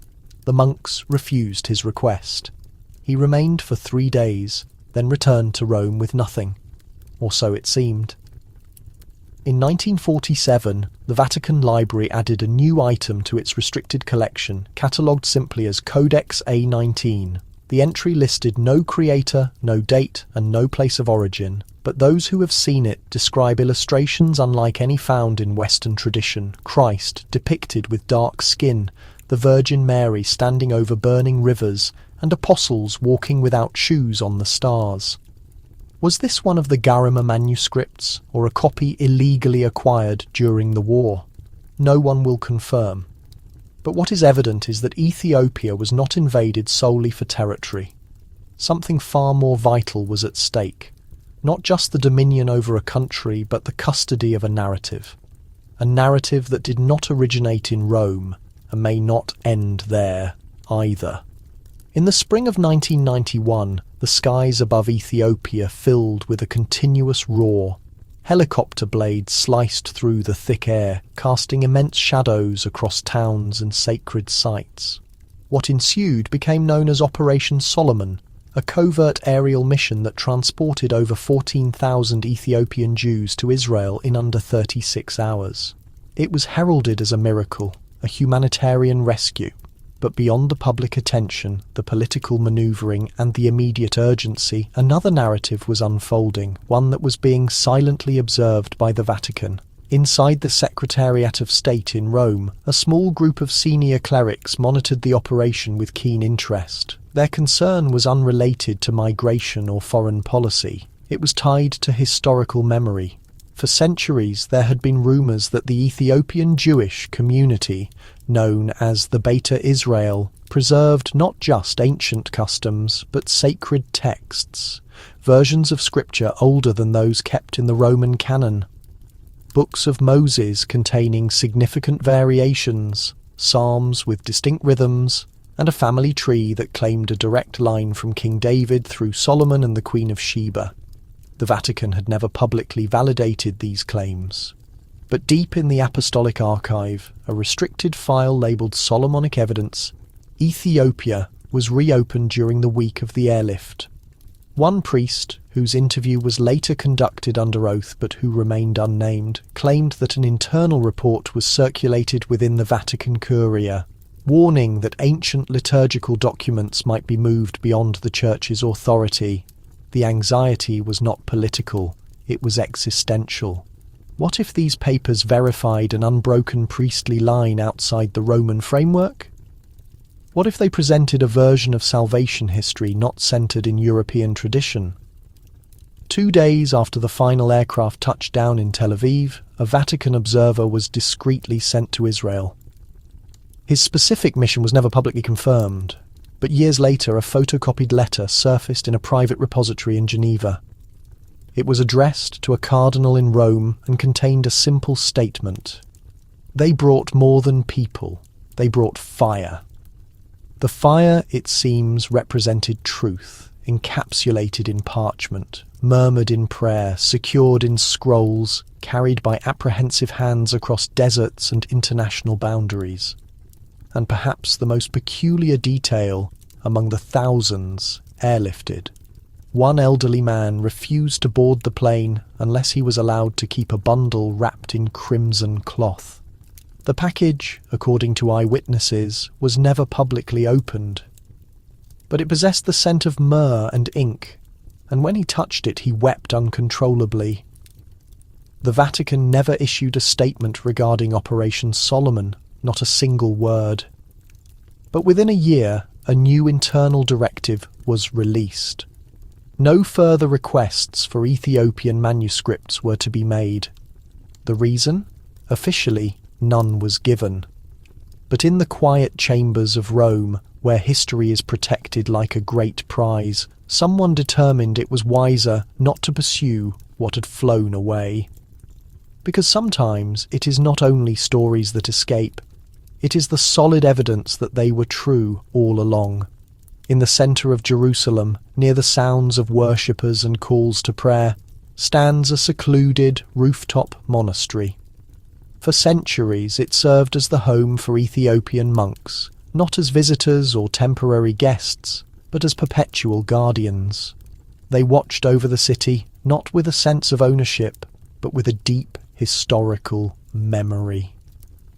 They believed their presence was the fulfillment of a sacred vow passed down since the time of King Solomon and the Queen of Sheba. While others debated theological points, they walked the ancient stones silently, reciting verses in Ge'ez long before the sun rose.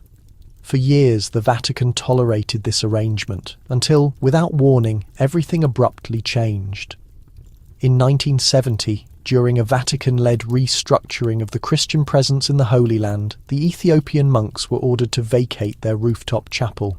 It was now designated to be under the jurisdiction of a different church. No official apology was offered, no discussion was held, only a formal decree. One monk, Father Teclamariam, firmly refused. He composed a letter to the Pope explaining that the chapel had been in their custody for hundreds of years. It housed manuscripts written painstakingly by hand in ink made from compressed flowers and ash. It featured murals of biblical events that had been forgotten in the West. He pleaded for a personal meeting. No reply ever arrived. 3 months later, Father Teclamariam was discovered unconscious on the chapel floor. The books were missing, the paintings scraped entirely clean. The official explanation was a restoration. But a visitor from the Apostolic Nunciature in Jerusalem noted something unusual in his private journal. He had visited the chapel days before the change in ownership and observed a scroll resting on the altar displaying symbols he did not recognize. A monk informed him it was the Covenant of Mercy, a document inherited from the early Ethiopian church, connecting their presence in Jerusalem to an ancient prophecy. When the Vatican was asked to authenticate this document's existence, they provided no comment. But within a month, a new entry appeared in the secret archive under the codename Covenant L. To this day, the document has never been publicly viewed. Some maintain the eviction of the Ethiopian monks was purely a matter of church administration. Others believe it was something more profound, a deliberate act to sever a connection that did not align with the established narrative. A link between Ethiopia and Jerusalem, between Solomon and a forgotten lineage of priests, and between two religious traditions that once coexisted until silence was chosen over uncomfortable truth. Now the rooftop is mostly deserted. The echo of previous footsteps has long vanished. But sometimes when the wind passes over the stones, it seems to carry the sound of chanting, gentle, persistent, in a language nearly obsolete. Not every removal is physical. And sometimes the very walls remember what the world is trying desperately to forget. In the calm hallways of the Apostolic Palace, there once presided a pope who believed that understanding could be built out of shared silence. His name was Pope Paul VI. To the majority of the world, he was a symbol of progress, diplomacy, and dialogue. But in private, he carried a different concern, one only whispered among the most senior clerics. The chasm between Rome and Ethiopia. It was not merely theological, it was rooted in divergent ancestry.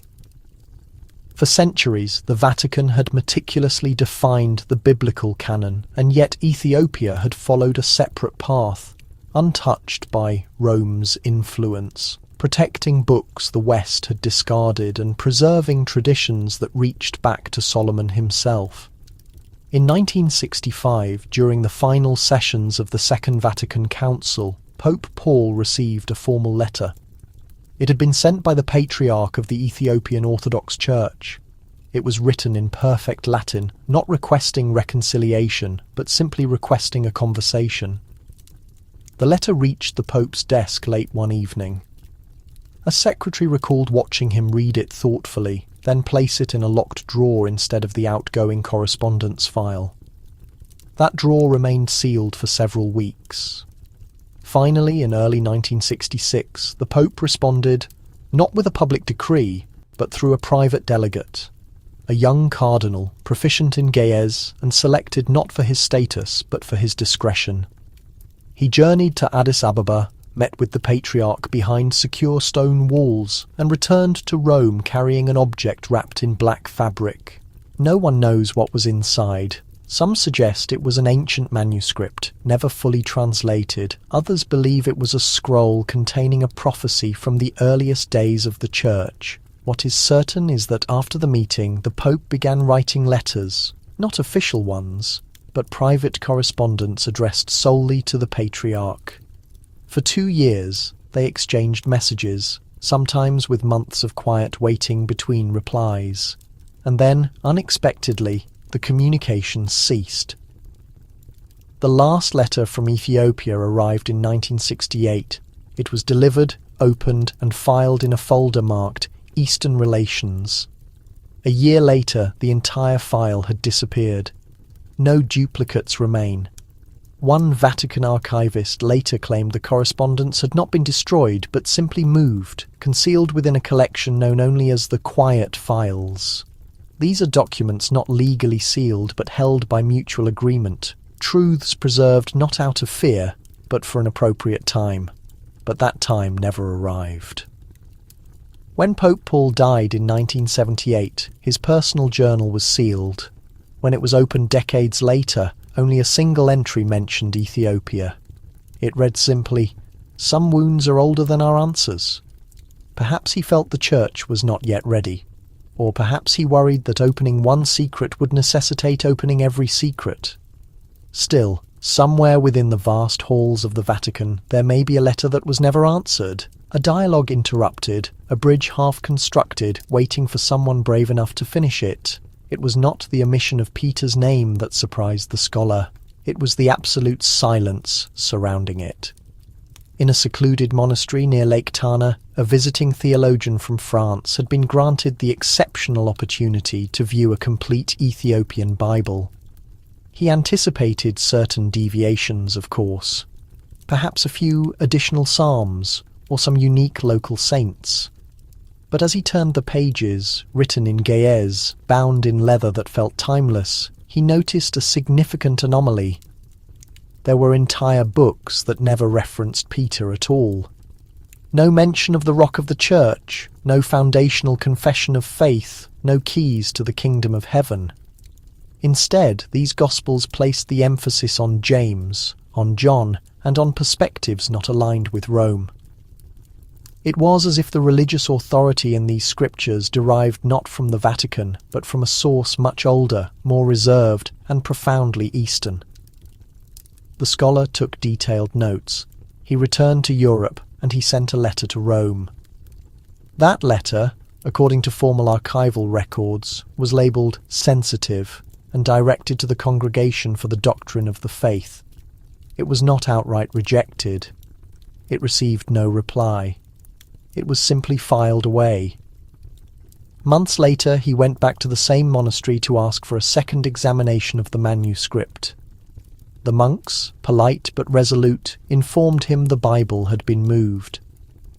For safekeeping, they stated. When asked its location, they replied only, "Not all truths are protected by iron locks. Some are guarded by memory." In Vatican circles, the absence of Peter is more than a mere theological difference. It is an act of defiance. A church without Peter is a church without the papal succession, and if the foundation is different, what then is the identity of the structure? Inside the Vatican Museum, a famous fresco depicts Christ handing the keys directly to Peter.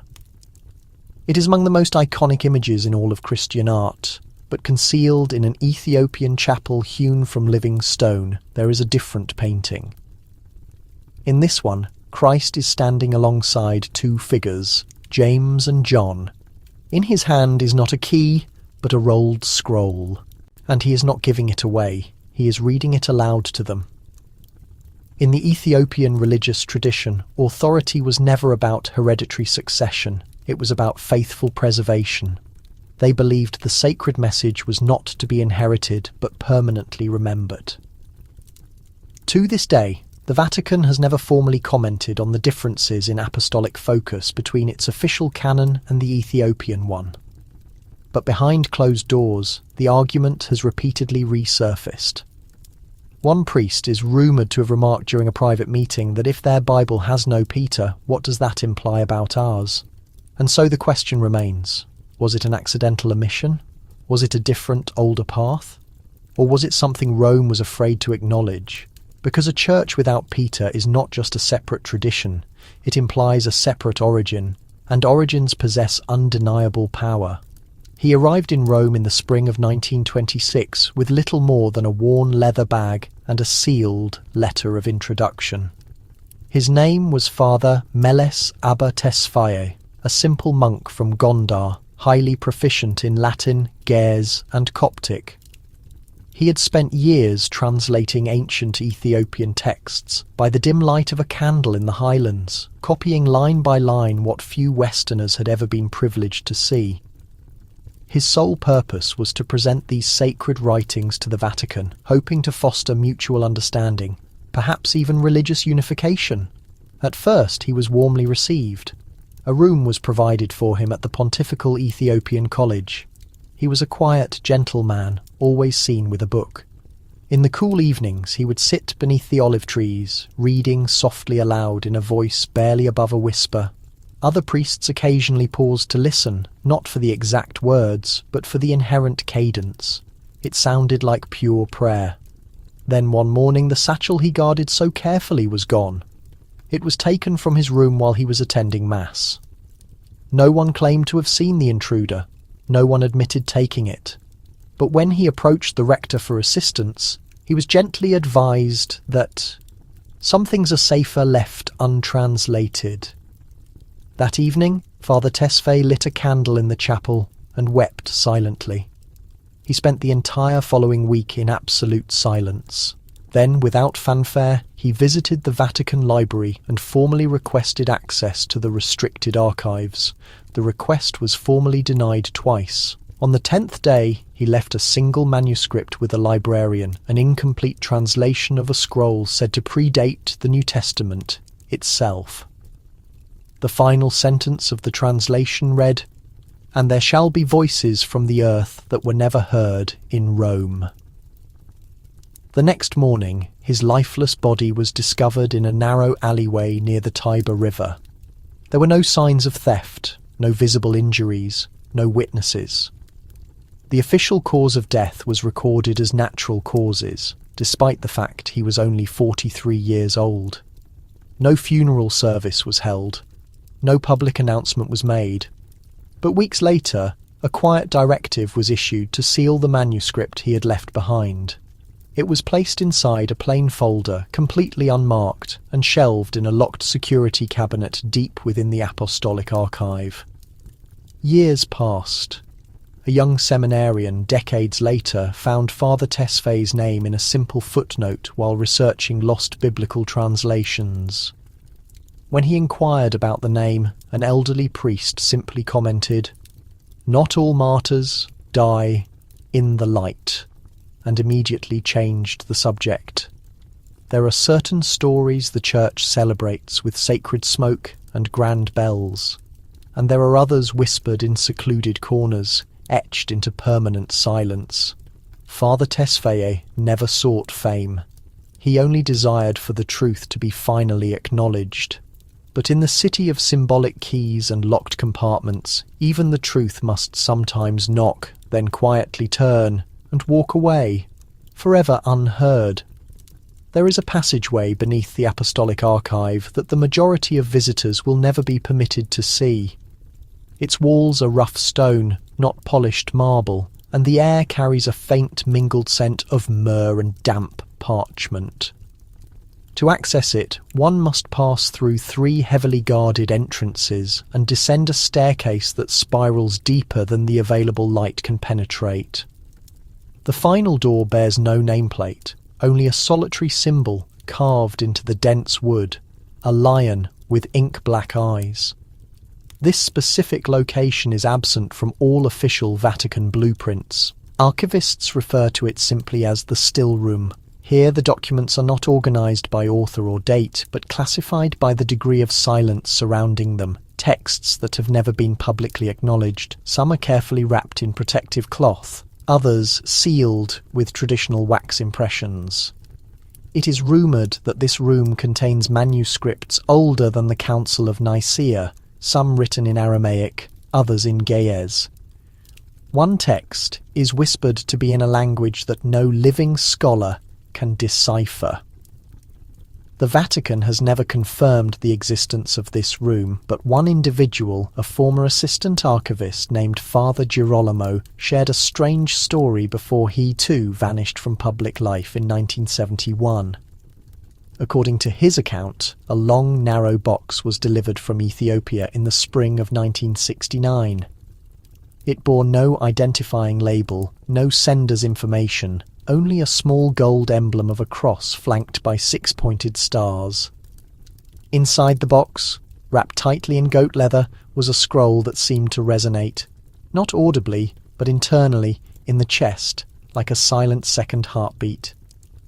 The scroll contained verses that did not match any part of the known biblical canon, but closely echoed the lyrical quality of the Psalms. They described the watchers who fell from grace, of intense flames in the sky, and of a voice originating from beneath the earth itself. Father Girolamo catalogued the scroll, then was instructed to immediately forget its existence. He did not comply. 2 years later, he published a brief academic essay on the influential power of apocryphal texts in shaping early Christian thought. He quoted a passage not found in any standard Bible: "The light shall hide from those who chase it with chains." The Vatican issued no formal public response.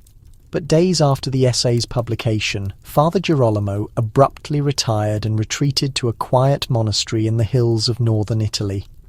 He never again spoke to the press.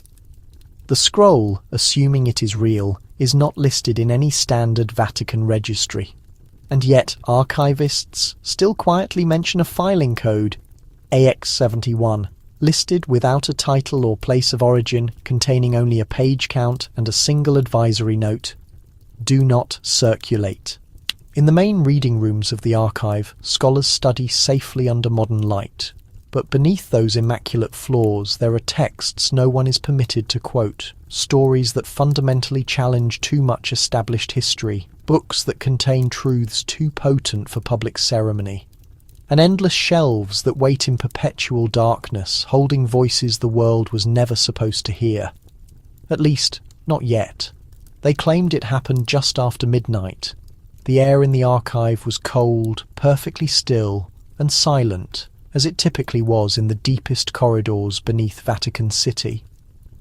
A visiting cardinal from South America had been granted the exceptional privilege of viewing the Ethiopian Gospels, brought from a high-security cabinet in the private reading vault. These were not mere copies or modern translations. They were the originals, hand-painted, gilded with gold leaf, and bound in a type of ancient leather that no one could positively identify. The script was Ge'ez, dense and flowing, with margins annotated by faded red ink and unique symbols that corresponded to no Western theological tradition. The cardinal, tired from his long journey, lit a single beeswax candle and leaned in to examine the text. The flame flickered once, then became absolutely still. The wax did not melt or drip. The shadows did not move or dance. Everything was static, and then the page itself began to glow, not illuminated by the candle's fire, but shining from within. A gentle gold-tinged radiance rose from the surface of the vellum, like soft sunlight breaking through heavy curtains. The individual letters appeared to lift slightly off the page, just enough to create their own faint, visible shadows.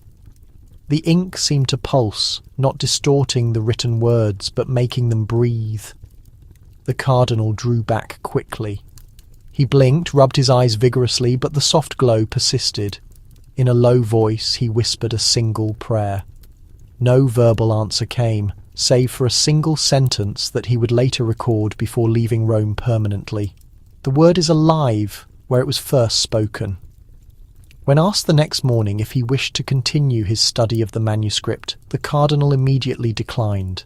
He cancelled all subsequent appointments and returned to his home country within 48 hours. He never offered a public explanation for his sudden departure, but those close to him said he often spoke of a miraculous light, of deep mystery, and of sacred books that were never meant to be read beneath artificial lamps. The Vatican did not launch an investigation, at least not one made public. But soon afterward, the Ethiopian Gospels were removed entirely from the private archive and placed in a far more secure vault, carefully wrapped in black silk and marked with a specific symbol, a sun, half obscured by a dark veil. One junior priest, who briefly saw the manuscript during a quiet internal reorganization, swore that the pages were distinctly warm to the touch, even after hours spent in the vault's cold air. He never saw them again. To this day, those who work in the archives speak with extreme caution about the objects they store. Not every book is merely ink and paper. Some are stories that actively remember their own telling, and some, like the Ethiopian Gospels, may still be telling themselves long after the human reader has looked entirely away. His name was Father Thomas de Luca, a Jesuit scholar fluent in Latin, Greek, and ancient Ethiopic. In the summer of 1948, he arrived in Aksum under direct official orders to carry out a study of local manuscripts. The Vatican had developed an increasing curiosity regarding the Ethiopian scriptural canon, and De Luca, known for his methodical and quiet nature, was entrusted with the execution of this highly sensitive work. He documented everything in a small journal wrapped in brown leather, carefully taking notes by hand. Initially, his dispatches sent home were full of wonder.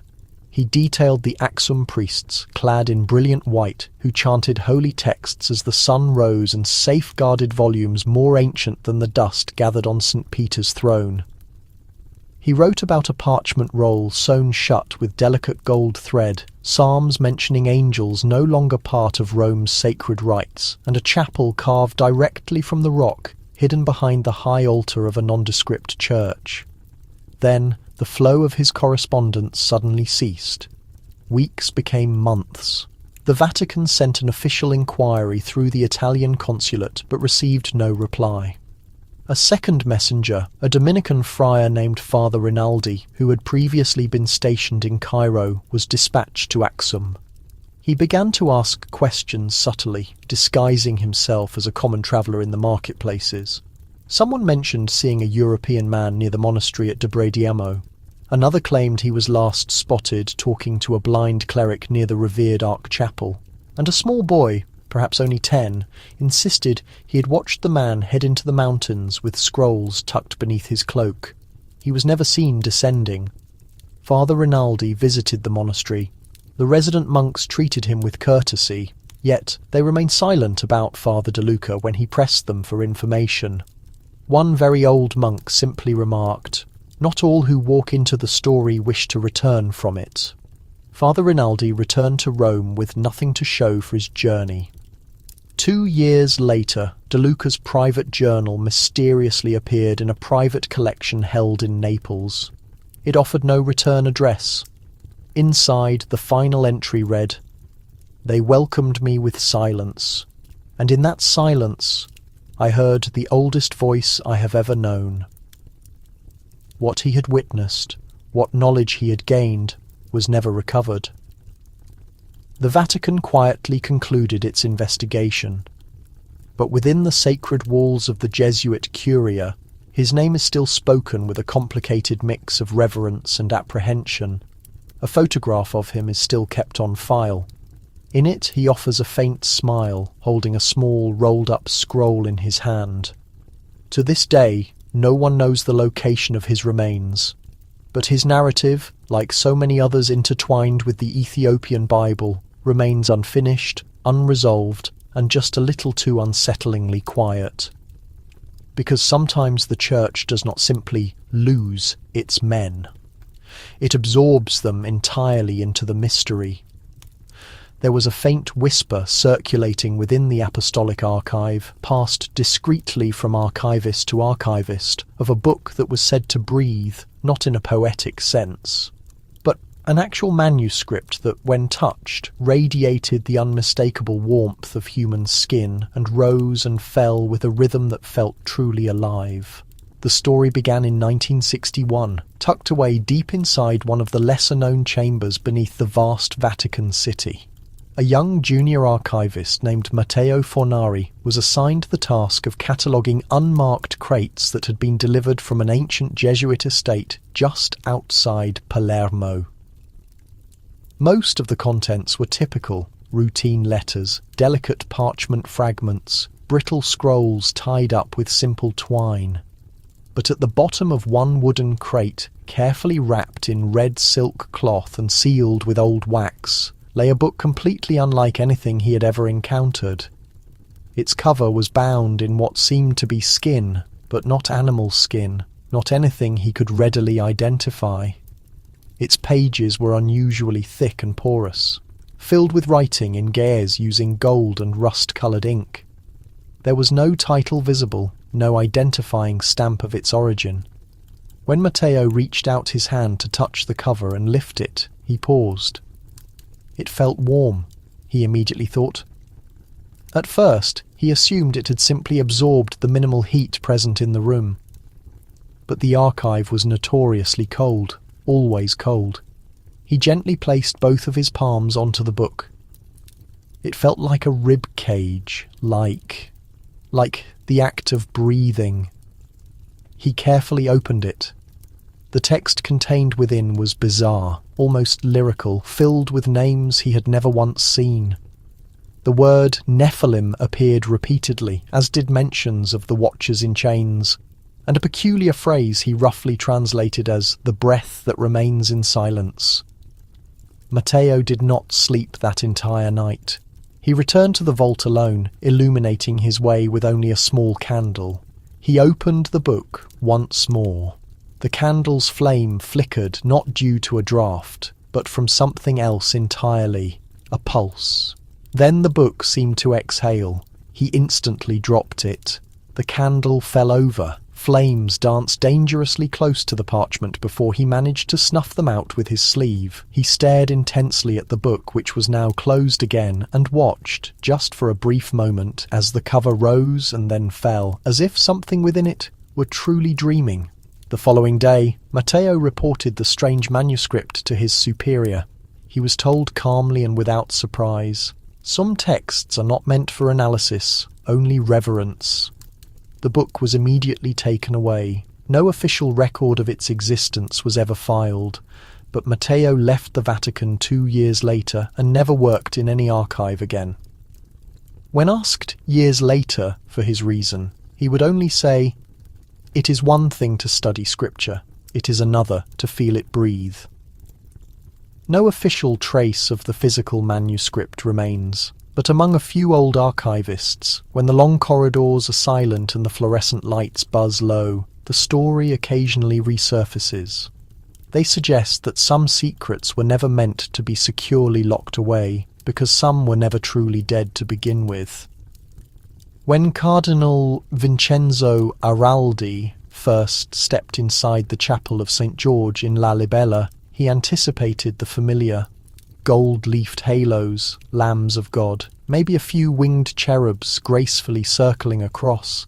Instead, he froze in place. What gazed back at him from the ancient carved stone walls were symbols that bore no resemblance to anything he had ever encountered in Europe. Eyes with no discernible faces, wings without any bodies attached, serpents coiled around the biblical tree of life, depicted not with malice but in a curious embrace. One panel displayed a crowned woman standing atop a mountain, holding not a child, but a scroll completely engulfed in fire.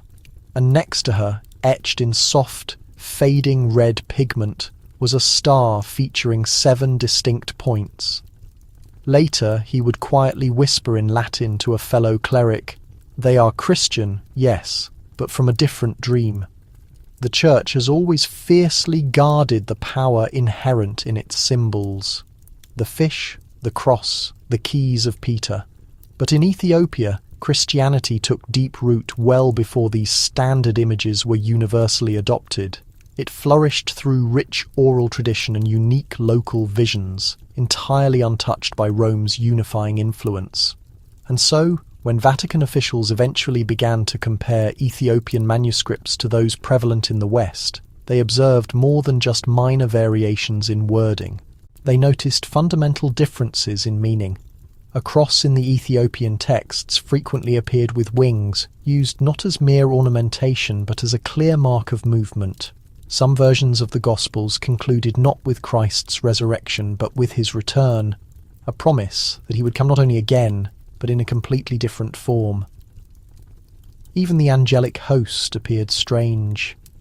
6-winged beings possessing no mouths, saints whose eyes glowed gold in every illustration, with no visible irises, only perfect circles. And there, tucked away in the margins of one particular psalm, was a sigil almost identical to an ancient depiction of the seraphim, which had been explicitly banned by the Council of Trent in the 1500s for being deemed too mystical to control. This was not heresy in the conventional sense, it was divergence. But to some within the halls of Rome, that was far more dangerous. When Vatican scholars in the early 20th century reviewed a large batch of illuminated Gospels sent from Gondar, they immediately flagged several of the images for extensive further inquiry. A confidential note found decades later in the back of a Vatican folio simply read, "Unclear if this version aligns with apostolic truth. Symbolism suggests alternate Christology." Alternate Christology. It was not the actual words that unnerved the Church. It was the potent suggestion that someone else had seen Christ and had recorded him in a different way, not as a simple shepherd, but as a burning flame, not as a mere man, but as pure light. The Vatican never issued any public comment regarding these peculiar symbols. The Ethiopian texts were quietly sent back, or, as some still believe, quietly kept. Because once you see a faith drawn using unfamiliar lines, once you are forced to realize that the image resting on your altar is not the only one, something fundamental begins to shift, and the truth, once perfectly mirrored, starts to fracture. Even in silence, symbols speak volumes, and in these, the Church heard a voice it simply could not answer. In the dimly lit corners of a secluded Benedictine library in Vienna, a letter currently rests that has never been released to the public. It is formally dated 1946 and carries the unique seal of a Vatican nuncio. Inside are just a few brittle, faded pages describing in detail a holy ceremony witnessed in northern Ethiopia. But it was not the cross that was lifted high on that particular day. It was the ark. Not a mere replica, not a spiritual symbol, but what the letter unequivocally describes as an object of ancient design carried by carefully veiled priests, followed by a profound silence deeper than death itself. The Ark of the Covenant, the sacred wooden chest said to contain the stone tablets of Moses, had long since vanished from the focus of Western eyes.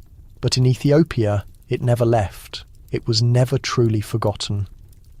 And to the men who observed that quiet procession, one truth became terrifyingly clear.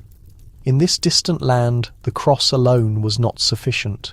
The Christian church in Ethiopia, predating much of Europe's own evolving tradition, wove the ark into its very spiritual breath. Every church possessed a copy of it, known as a tablet. Every single altar was constructed not around the familiar image of the crucifixion, but around the powerful echo of that box, that holy box steeped in lore and mystery. To the Ethiopian faithful, the cross marked the ultimate sacrifice, but the ark carried the very presence of God. It was not primarily about death. It was about God choosing to remain close. This was where the Vatican's inattentions quietly began to stir.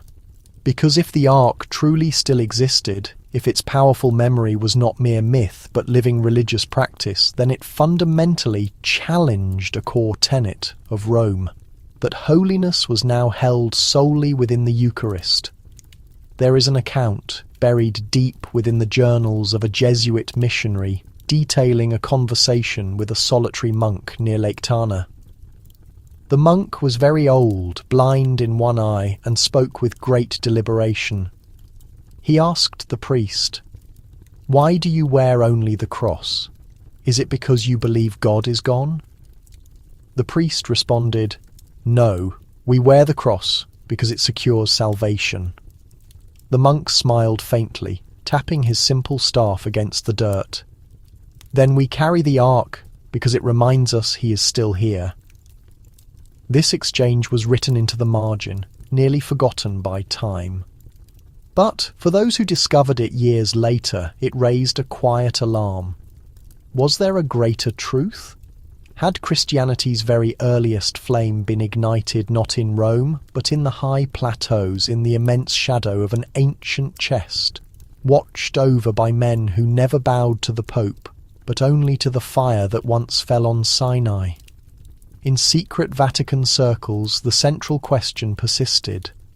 Not because it directly threatened official doctrine, but because it whispered of another religious centre, a faith that required no papal approval, no Latin blessing, no official canon law.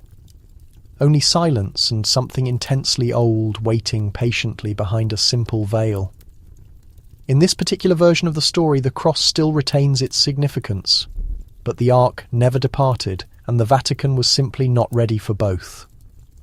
In the remote highlands of northern Ethiopia, where the air thins dramatically and the sky feels impossibly near, there stands a church constructed not from conventional bricks, but hewn directly from the very mountain itself. Inside its cool interior, beneath layers of immense age, darkened worship cloth, and thick incense smoke, rests a manuscript unlike any other, not because of its words, but because of a single feature. A thin, unbroken strand of golden fibre runs straight through the spine of the ancient book, so fine it almost disappears entirely when the light fades. At a quick glance, it appears to be nothing more than ornament, a decorative element. But one Italian linguist, a soft-spoken scholar named Vittorio Ferroni, perceived something different when he visited the holy site in the early 1960s. He was a scholar, not a priest, and when his eyes fell upon that gleaming golden thread, he saw not mere beauty, he saw a profound puzzle.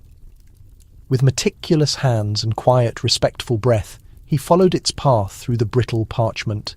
The thread wove through pages that recounted stories entirely absent from the Roman canon.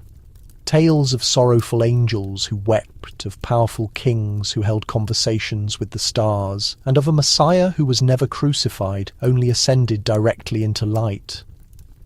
Ferroni was not a man easily swayed by superstition, but something about the persistent thread compelled him to seek answers. So when he eventually returned to Rome, he took a single fibre of it with him, secretly tucked into the seam of a personal notebook. He should not have done that. What unfolded next was bizarre. He secretly arranged to have the thread scientifically tested, not for its faith-based significance, but strictly for its age. In a secluded lab in Florence, the shocking results were returned. The carbon reading placed the age of the thread far earlier than any previously known Christian manuscript. Not the 5th century, not even the 3rd. It dated unequivocally to the 2nd century before Christ. Older than Christendom, older than the Church itself. When Ferroni presented this explosive information to a Jesuit contact deep within the Vatican archives, he anticipated profound awe, or at the very least, intense curiosity. But he was met with utter silence. Then a single request: return the thread. He politely but firmly refused. 2 weeks later, his entire research funding was abruptly cut off and his travel permits were revoked. The laboratory in Florence reported a security break-in and the precious sample went missing. And Ferroni, who had once been welcomed into the most sacred libraries, was quietly blacklisted from all official academic circles. He never spoke of the incident again. But in his final letter to a trusted colleague, mailed from a small village near the sea, he wrote just one simple sentence: "The thread is not gold for decoration, it is gold for memory." The hidden implication was chilling. What if the thread had functioned as a marker, not just of age, but of true authority, a distinct sign that this specific story, this very version of the sacred texts, had come first? Hidden in plain view, inside a church carved directly from solid stone, was a single thread that possessed the power to unravel the entire Vatican's narrative, not through loud protests, but through silence, immense age, and something that utterly refused to fade. Even the Vatican could not completely erase a thread woven before their own story had ever truly begun. In the mountains of Tigray, where the thin air constantly hums with the rush of wind and the acacia trees seem to whisper even when completely still, there is a small village, with no official name marked on any map. Its stone houses cling to the steep hillside like ancient secrets too profound to be forgotten, and in that isolated village, the children inexplicably recall things they should not possibly know. A traveller once passed through this nameless village, a Catholic linguist named Father Matteo Lorenzo. He possessed a soft, gentle voice and habitually carried a small notebook in his hand, sent not officially by Rome, but quietly, with simple instructions to observe, nothing more, just to listen. He fully expected to encounter silence. What he discovered instead were children sitting in a circle beneath a sprawling sycamore tree, reciting long passages, not from memory lessons nor catechism class, but from something far older. They spoke of Enoch and the Watchers, of powerful angels who taught mankind to shape metal and to charm the wild beasts, of a devastating flood that purged the world not only of evil but of forbidden knowledge. These were not mere bedtime stories. They were precise, deeply rhythmic, like sacred scripture. Yet when Father Matteo consulted the Latin Bible, he found none of it. He questioned the village elder, a blind man who walked barefoot and knew the distinct sound of every single person's footsteps in his small community. Where did they learn this? The answer was delivered quietly. From their mothers, and their mothers before them. The Bible, it seemed, was not exclusively written, it was actively lived, passed down not by academic scholars, but by grandmothers. Not preserved meticulously in ink, but in the breath of generations. One boy, perhaps only 9 years old, claimed he had once briefly glimpsed the actual book from which the stories originated, wrapped carefully in lion skin, kept inside a small clay-walled chapel that only the designated monks were permitted to enter. He described the pages as dark and stained by time, the writing looking like a beautiful music he couldn't read, but could still vividly hear. Matteo painstakingly recorded every detail. When he eventually returned to Rome, he brought his extensive notes. He submitted them to a minor Jesuit office attached to the Pontifical Biblical Institute, a quiet place accustomed to collecting obscure curiosities. They officially received his report, they thanked him politely, and then the entire file was immediately sealed. Months later, Father Matteo formally requested permission to revisit the village. The request was denied. No explanation was given, just a sudden change in assignment from research to quiet, isolated retirement. But he had secretly made a complete copy of the children's powerful recitations, and late in his life he eventually shared them again, this time with an Ethiopian student who was studying in Florence. The student instantly recognized the familiar phrases. They exactly matched a set of ancient oral liturgies from the Gondar region, ones used exclusively in funeral rites for saints. Liturgies that matched almost word for word a scroll once thought to be permanently lost. In the Vatican archives, that specific scroll is officially marked as non-essential, but in the remote hills of Tigray, it vividly lives on in the clear, strong voices of children who never learned Latin, never read Greek, and yet somehow managed to remember stories Rome had tried desperately to forget. And the Church, for all its immense global power, cannot completely silence what is spoken softly and consistently across generations. The letter arrived in Rome with no return address provided. It was written on exceptionally thick parchment, its edges brittle from prolonged exposure to heat, its faint scent touched subtly by sand and wood smoke. The only seal was a simple red thread, looped carefully through a small hole at the top, tied 3 times. No wax, no crest. But it was elegantly addressed in flowing Ge'ez script to the apostolic nuncio in Rome. It had originated from the desert, not the well-known deserts of Egypt or Syria, but much deeper, from the Danakil, where the ground is baked and cracks sharply underfoot, and the intense heat warps the air like a distorted mirage, where almost no one travels unless they are fleeing persecution or carefully carrying something profoundly sacred within. The letter narrated a detailed story. It began with a name, Abba Tesfaye. He was a humble monk, born in total silence, raised within the rock-hewn churches of Lalibela, and chosen, the letter asserted, as the final guardian of a sacred text older than the Nicene Creed itself. Not a formal gospel, not a law book, but something indefinable in between, described only as the breath of Enoch. It carried no official authority. It was not incorporated into the official Ethiopian canon, nor into the Latin one. It was said to only surface when the church approached a hidden threshold it was forbidden to cross, and now, according to the urgent letter, the ancient book had mysteriously returned. The writer claimed that Abba Tesfaye had travelled alone for 12 consecutive days through the merciless desert. No horse, no water, just a single scroll wrapped securely in lambskin, concealed inside a hollowed-out wooden cane.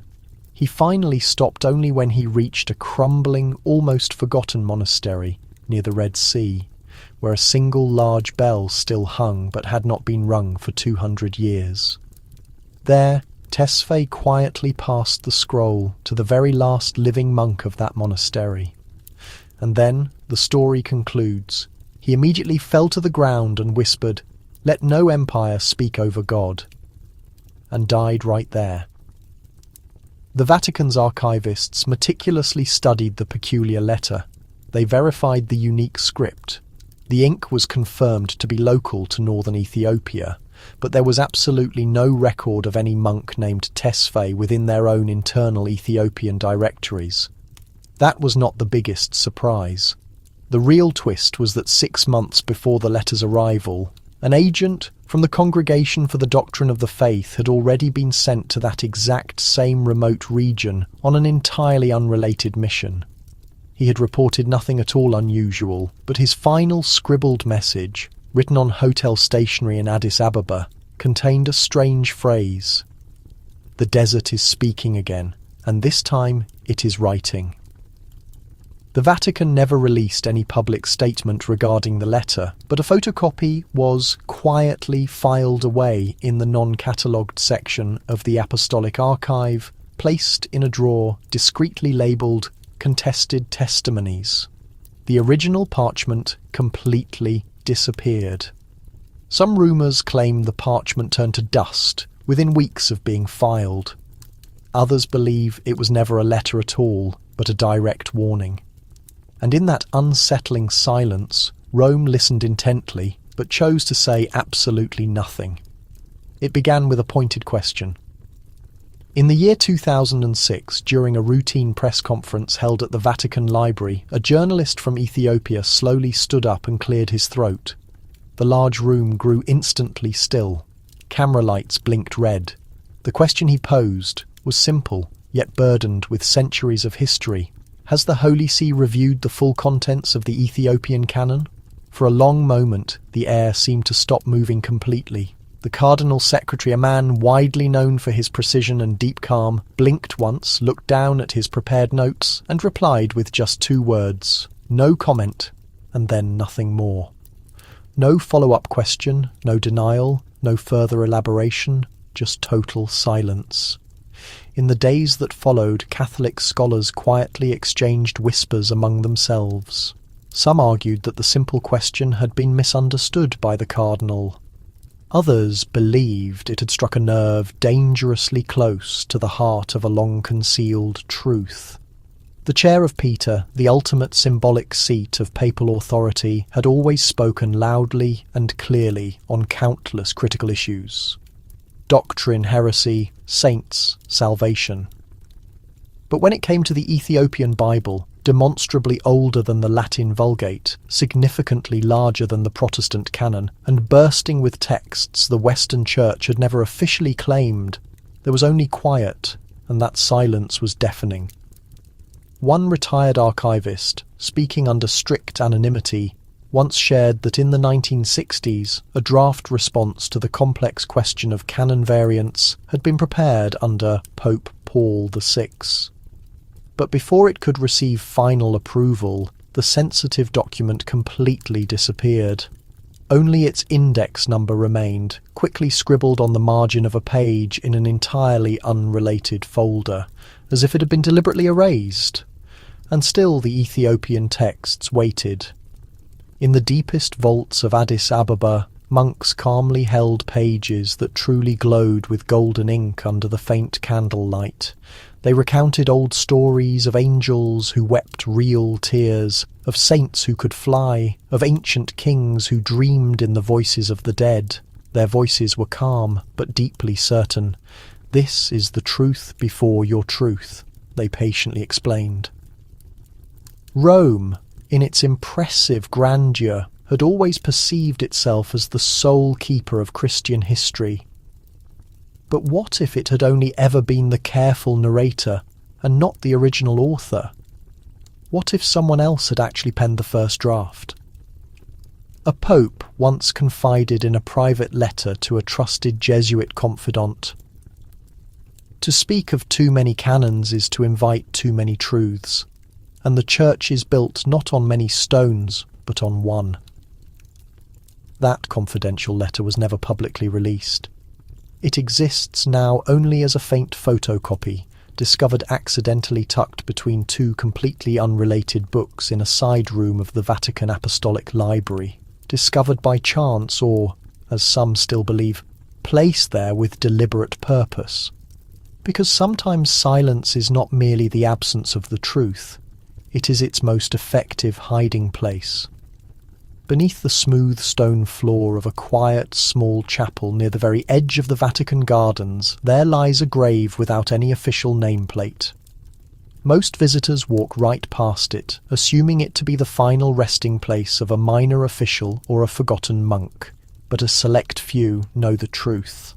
A few have painstakingly followed the intricate trail of notes, scribbles in the margins of old correspondence, and quiet whispers passed down through generations. They claim this is the tomb of the first man who actually dared to translate the Ethiopian Bible into Latin. His name was Father Luca Ferraro. He was born in the year 1586, a Jesuit known for his sharp intellect and his soft, gentle voice. He studied foreign languages not in pursuit of glory, but in a relentless search for truth. When he was sent to Ethiopia in the early 1600s, he went not as a religious conqueror or a demanding preacher.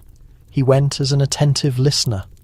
There, in the cool, profound silence of mountain churches carved from raw stone, he encountered monks who showed him scrolls unlike any he had ever seen before.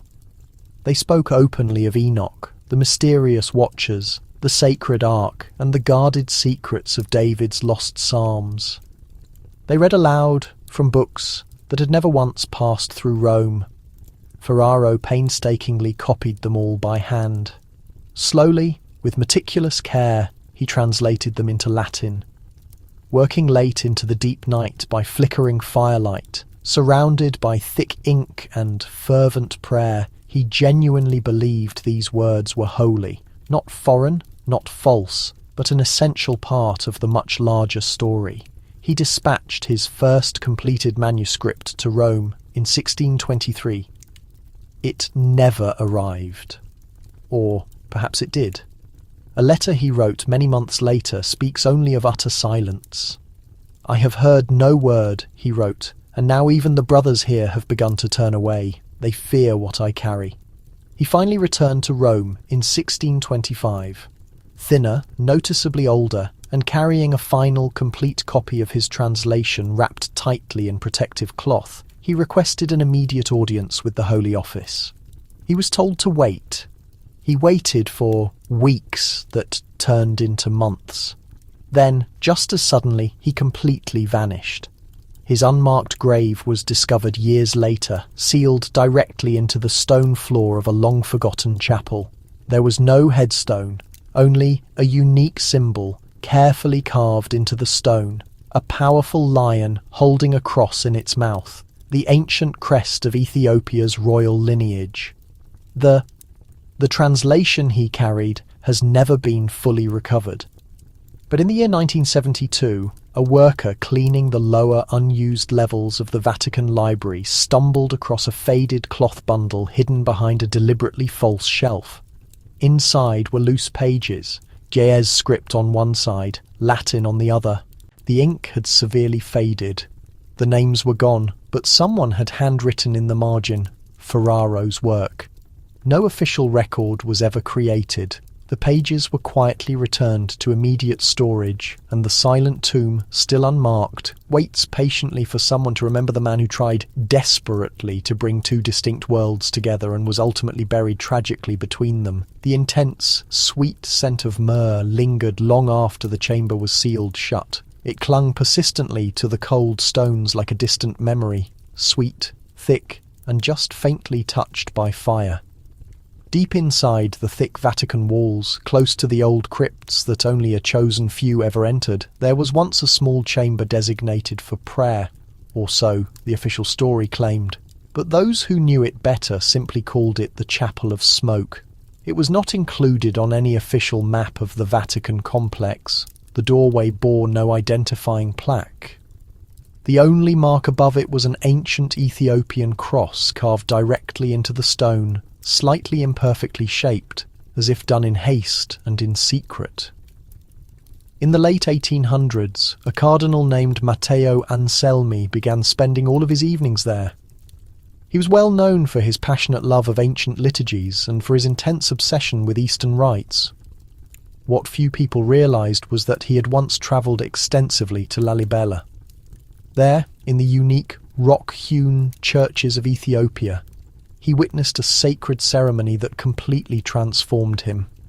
He returned to Rome carrying more than just fleeting memories. He brought back rare manuscripts, exotic incense, and a strange black robe meticulously stitched with religious symbols that even the Vatican's official archivists could not identify. And then he began to radically change the way he prayed. It is widely rumoured he filled the tiny chapel with rhythmic Ethiopian chant. He burned massive amounts of frankincense and myrrh late into the night. The resulting smell grew so overpowering that the guards in the nearby corridor would cough reflexively as they quickly passed by.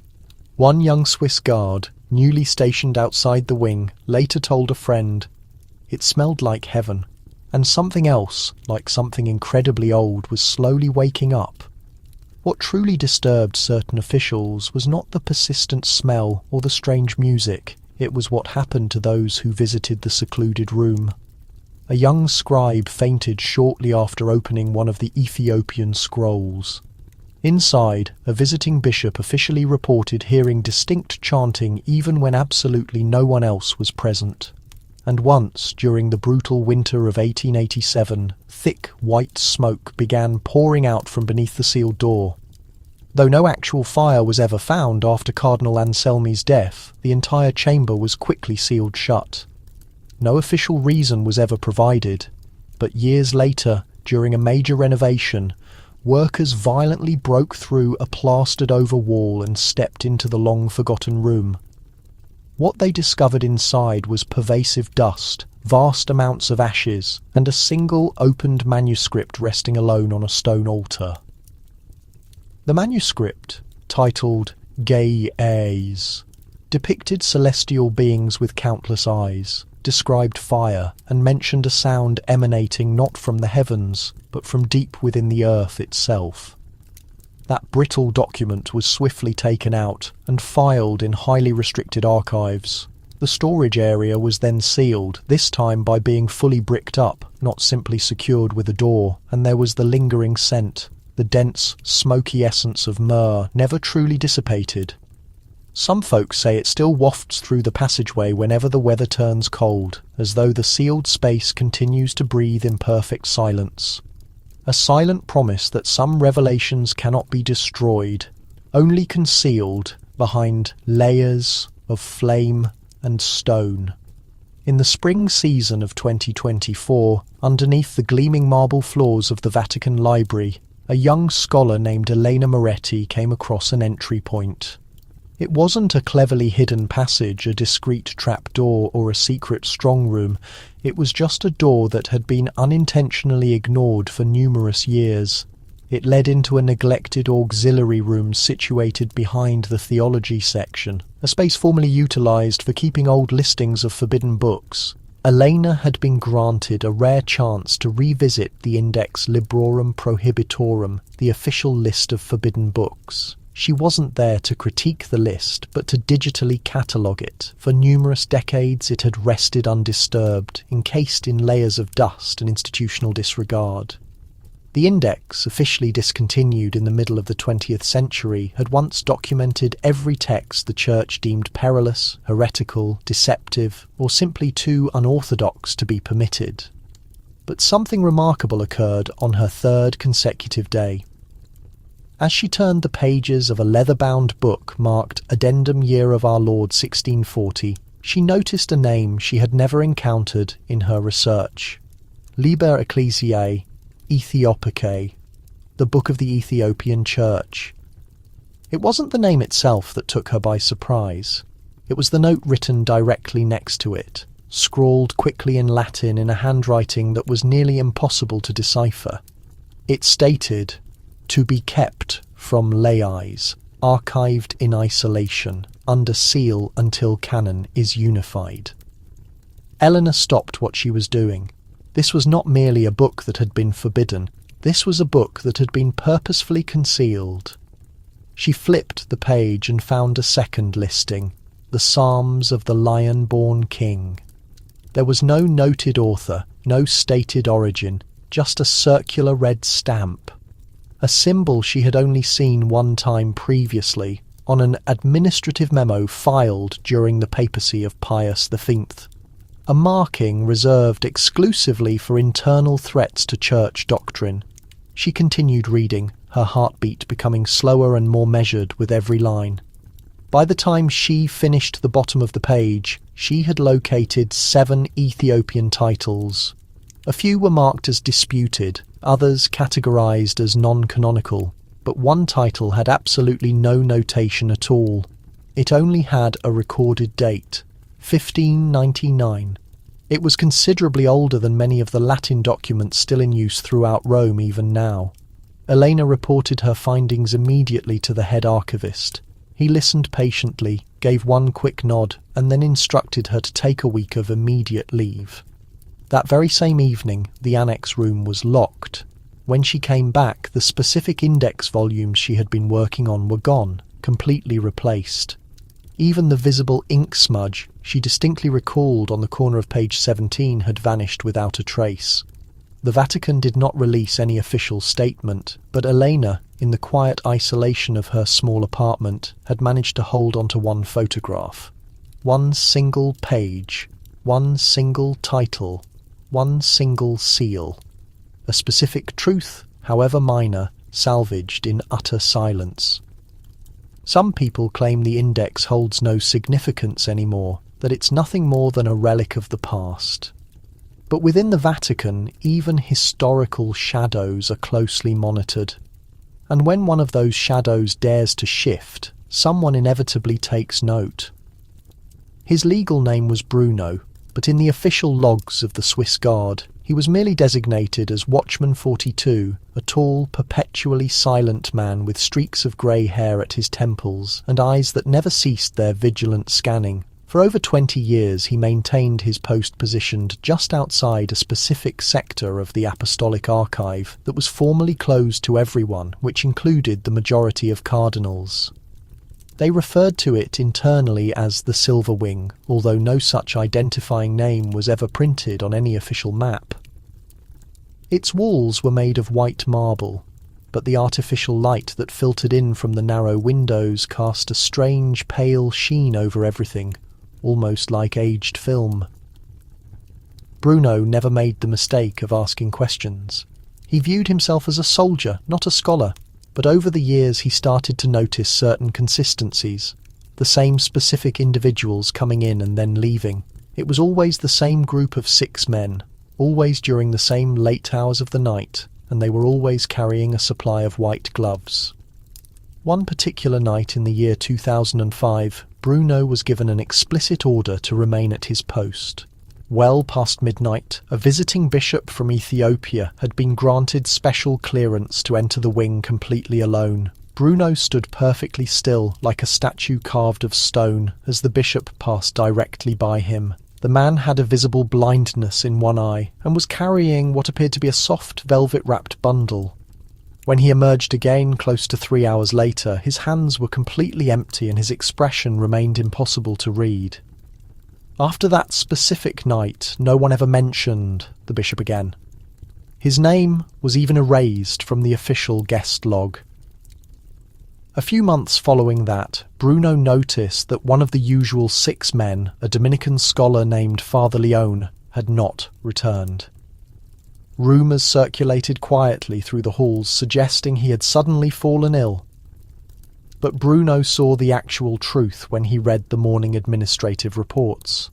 It was a transfer, not to a hospital facility, but to a remote monastery located in the quiet hills near Florence. A place where silence was more than just a behavioural rule. It was a formal binding vow. Bruno began making his own personal notes. They weren't official documents, just small scraps of his own memory, jotted down in a leather-bound journal he carefully concealed behind his dresser. He logged the recurring patterns, the specific times of the visits, and the names of the men.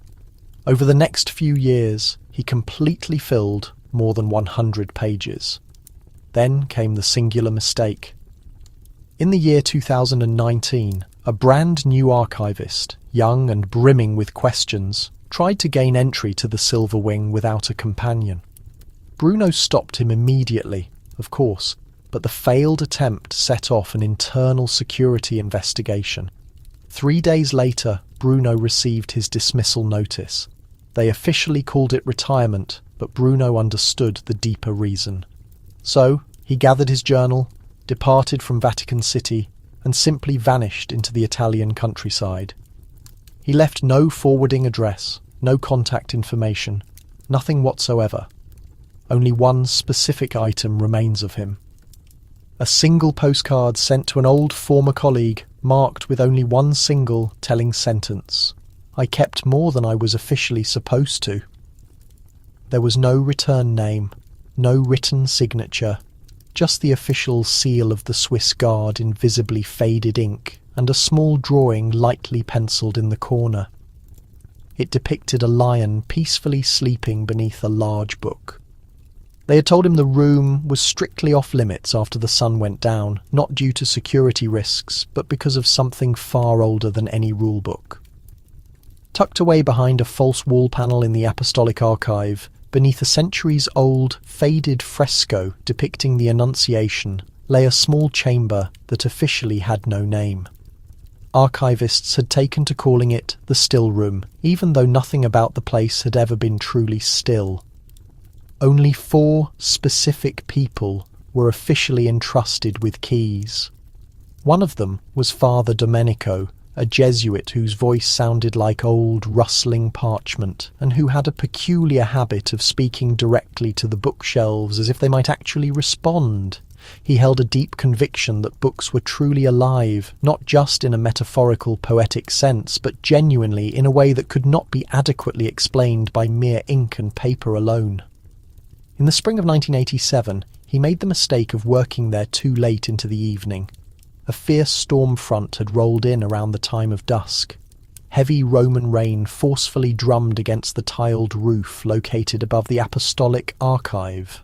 Father Domenico had been busy cataloguing a document recently unearthed, believed to be a copy of the Ethiopian Book of Jubilees, written entirely in Ge'ez, its leather binding meticulously stitched with a thread that seemed to shimmer like pure gold under his desk lamp. As the thunder loudly cracked and the wind let out a mournful moan through the lengthy archive corridors, the air inside the quiet still room grew strangely warm, almost like a living breath. The single candle burning on his desk flickered, not from any draught, but from something else entirely, as if the flame was reacting to a sound that was somehow beyond human hearing. Then came the unforgettable moment. the pages of the book began to turn. They didn't move quickly, but slowly, deliberately, one page right after the other, exactly as if an invisible pair of eyes was carefully reading the text. Father Domenico instantly froze, his working hand visibly shaking. Above the written text, the pages moved again, each precise motion followed by a barely perceptible sound, not exactly a whisper and not exactly a sigh. He did not know how to speak Ge'ez, but he swore later, only one single time, in a private confession whispered behind the solid barrier of closed doors, that he instantly understood the profound meaning deep within his bones. It simply was, "Not all truths can wait."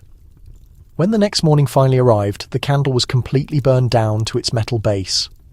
The Book of Jubilees was open to a specific passage he had never previously encountered, a disturbing account of angels descending from the sky with fire and a priest who sealed a sacred scroll deep beneath a temple constructed entirely of shadow.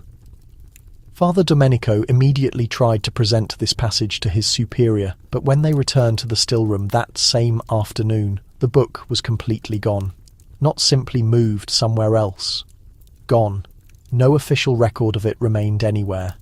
The original catalogue entry for the item had simply vanished. The specific key to the still room would no longer fit into the lock.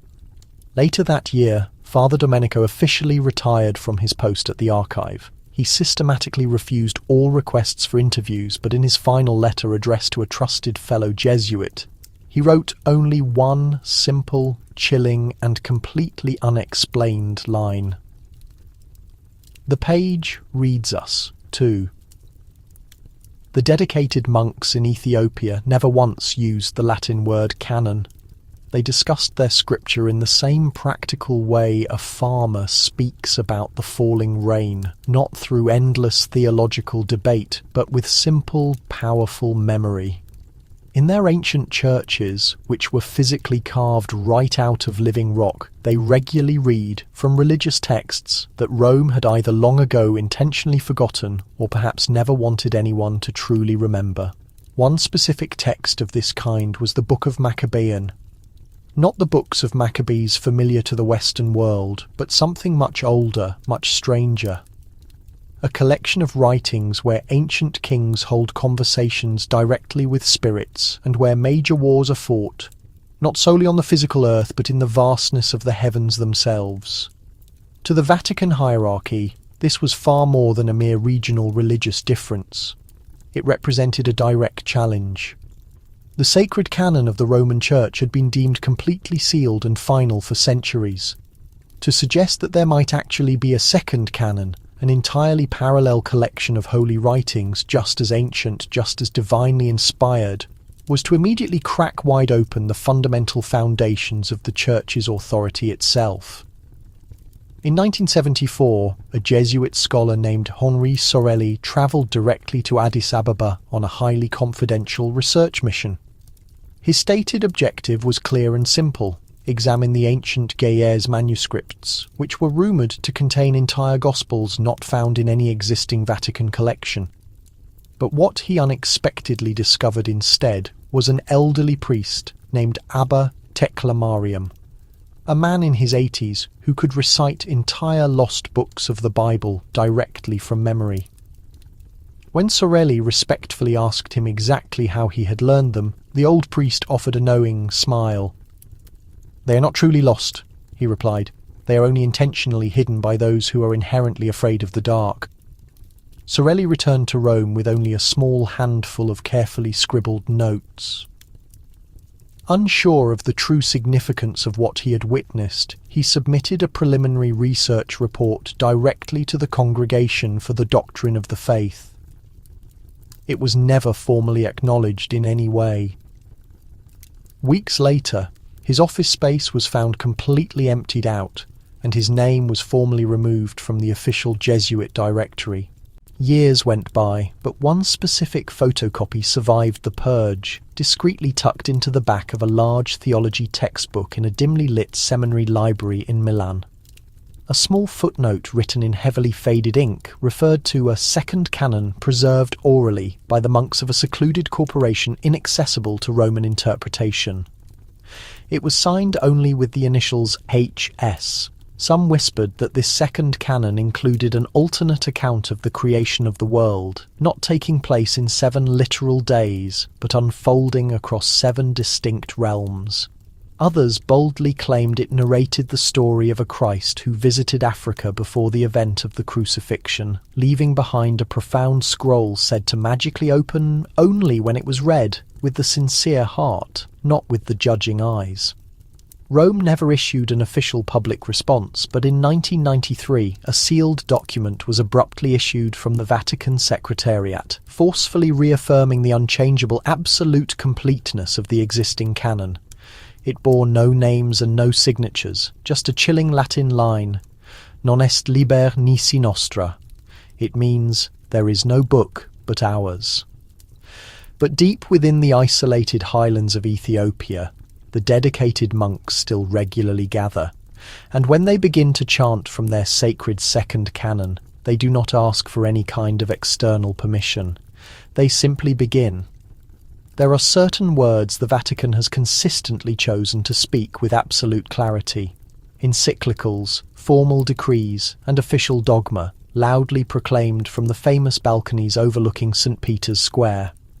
But there exist other words, the ones that are never ever spoken aloud, the ones quietly whispered behind incredibly thick doors where even the silent walls appear trained not to listen too closely. In the cold winter of 1968, Pope Paul VI received a mysterious letter written entirely in brown ink, delivered not through the standard post but hand-delivered by a special messenger. The man who brought it wore no religious collar, no cross, only a plain grey robe and simple sandals strayed with noticeable red clay. He never offered his name. He only respectfully requested to be granted a private audience alone with the Holy Father. The Swiss guards hesitated for a moment, but the letter bore an ancient seal far older than the city of Rome itself. They let him pass. What exactly was discussed in that silent private room, no one ever officially recorded. The entire meeting lasted less than 15 minutes in total. But when the mysterious man finally departed, Pope Paul VI did not immediately return to his personal apartments. He went directly to the papal archives and abruptly ordered 3 large volumes to be permanently removed from general access. One was a complete translation of the Ethiopian Book of Enoch. Another was a record dating from the Historical Council of Florence. The third was simply marked with only a number, 43. When an aide later asked him why he had personally pulled these specific texts, the Pope responded with a line not found in any standard catechism: "Not every truth was meant for echo." Years later, a young Swiss guard happened to overhear a conversation between 2 high-ranking cardinals in the Vatican gardens. They were discreetly discussing something they called the Black Page, a disturbing note scrawled in the margins of one of the forbidden books, possibly the Book of Jubilees, though no one ever dared to confirm it for certain. The note they were whispering about was not written in Latin. It was written in Ge'ez, in a clearly trembling hand, and it had been formally signed with a simple fingerprint instead of a recognizable name. Efforts to translate the phrase were immediately blocked.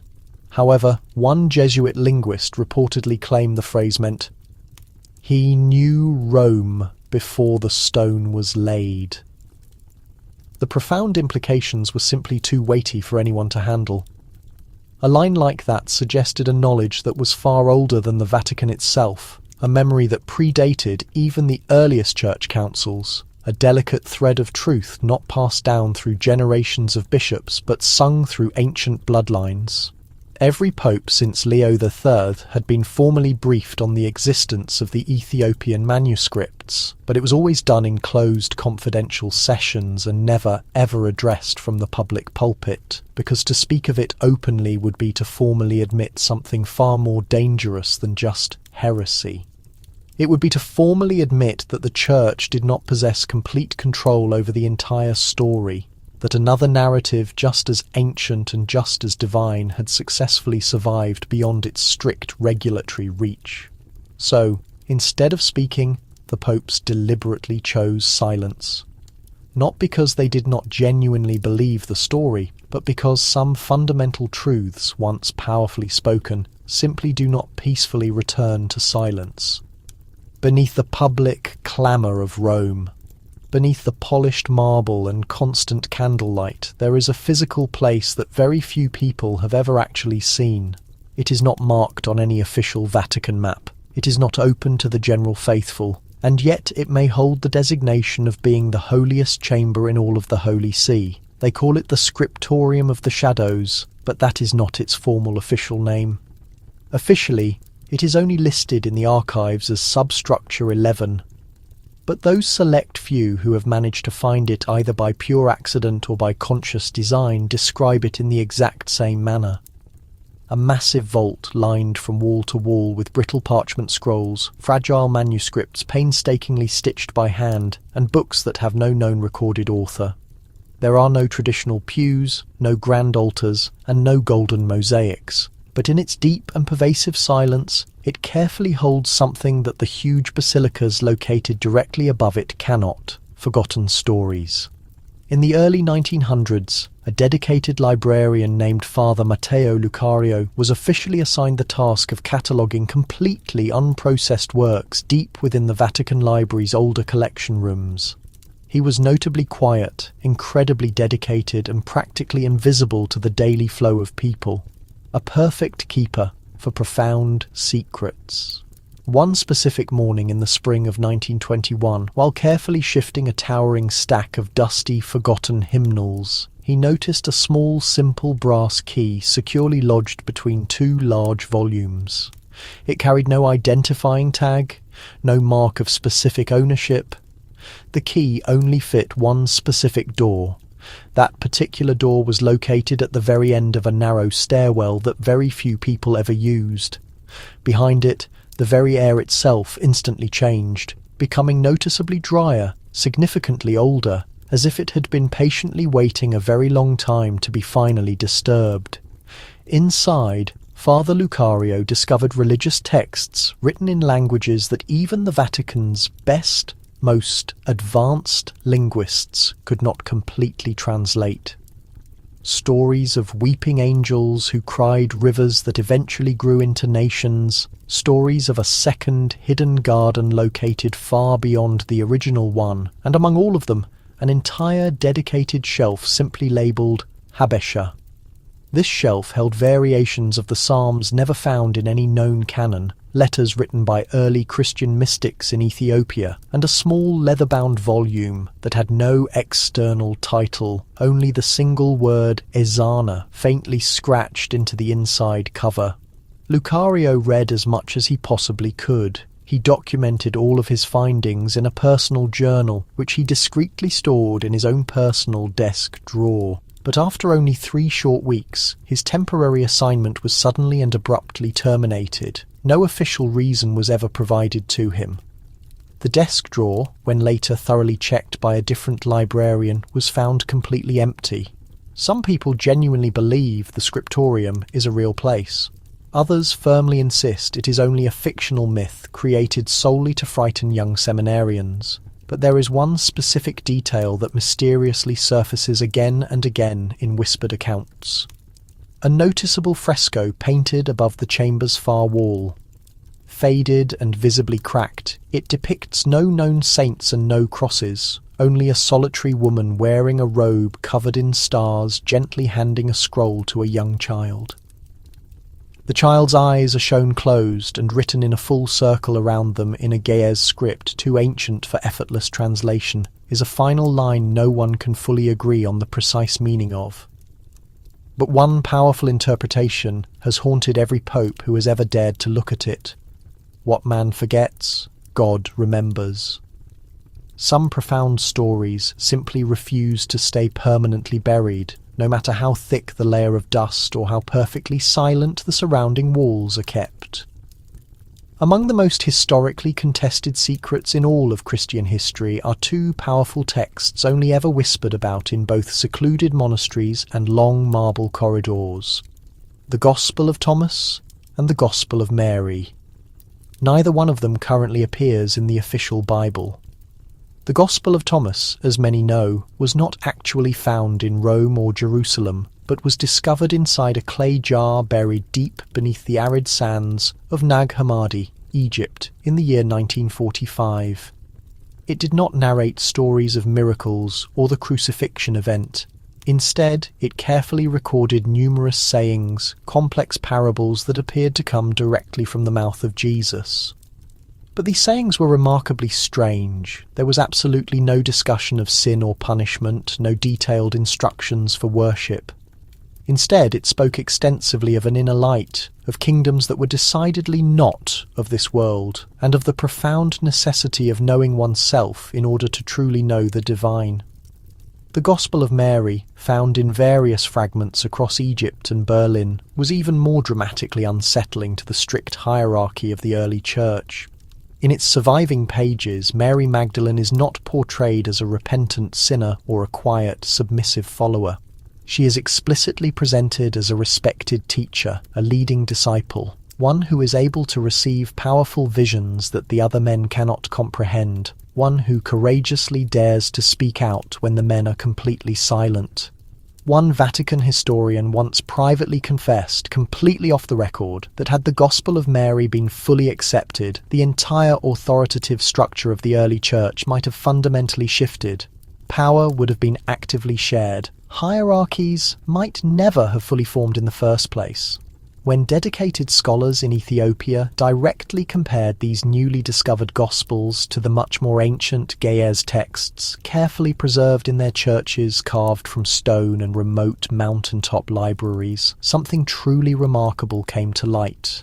Some of the sayings specifically attributed to Jesus in the Gospel of Thomas had near word-for-word echoes in the very earliest Ethiopian manuscripts, sayings that actually predated the copies found in Egypt by several full centuries.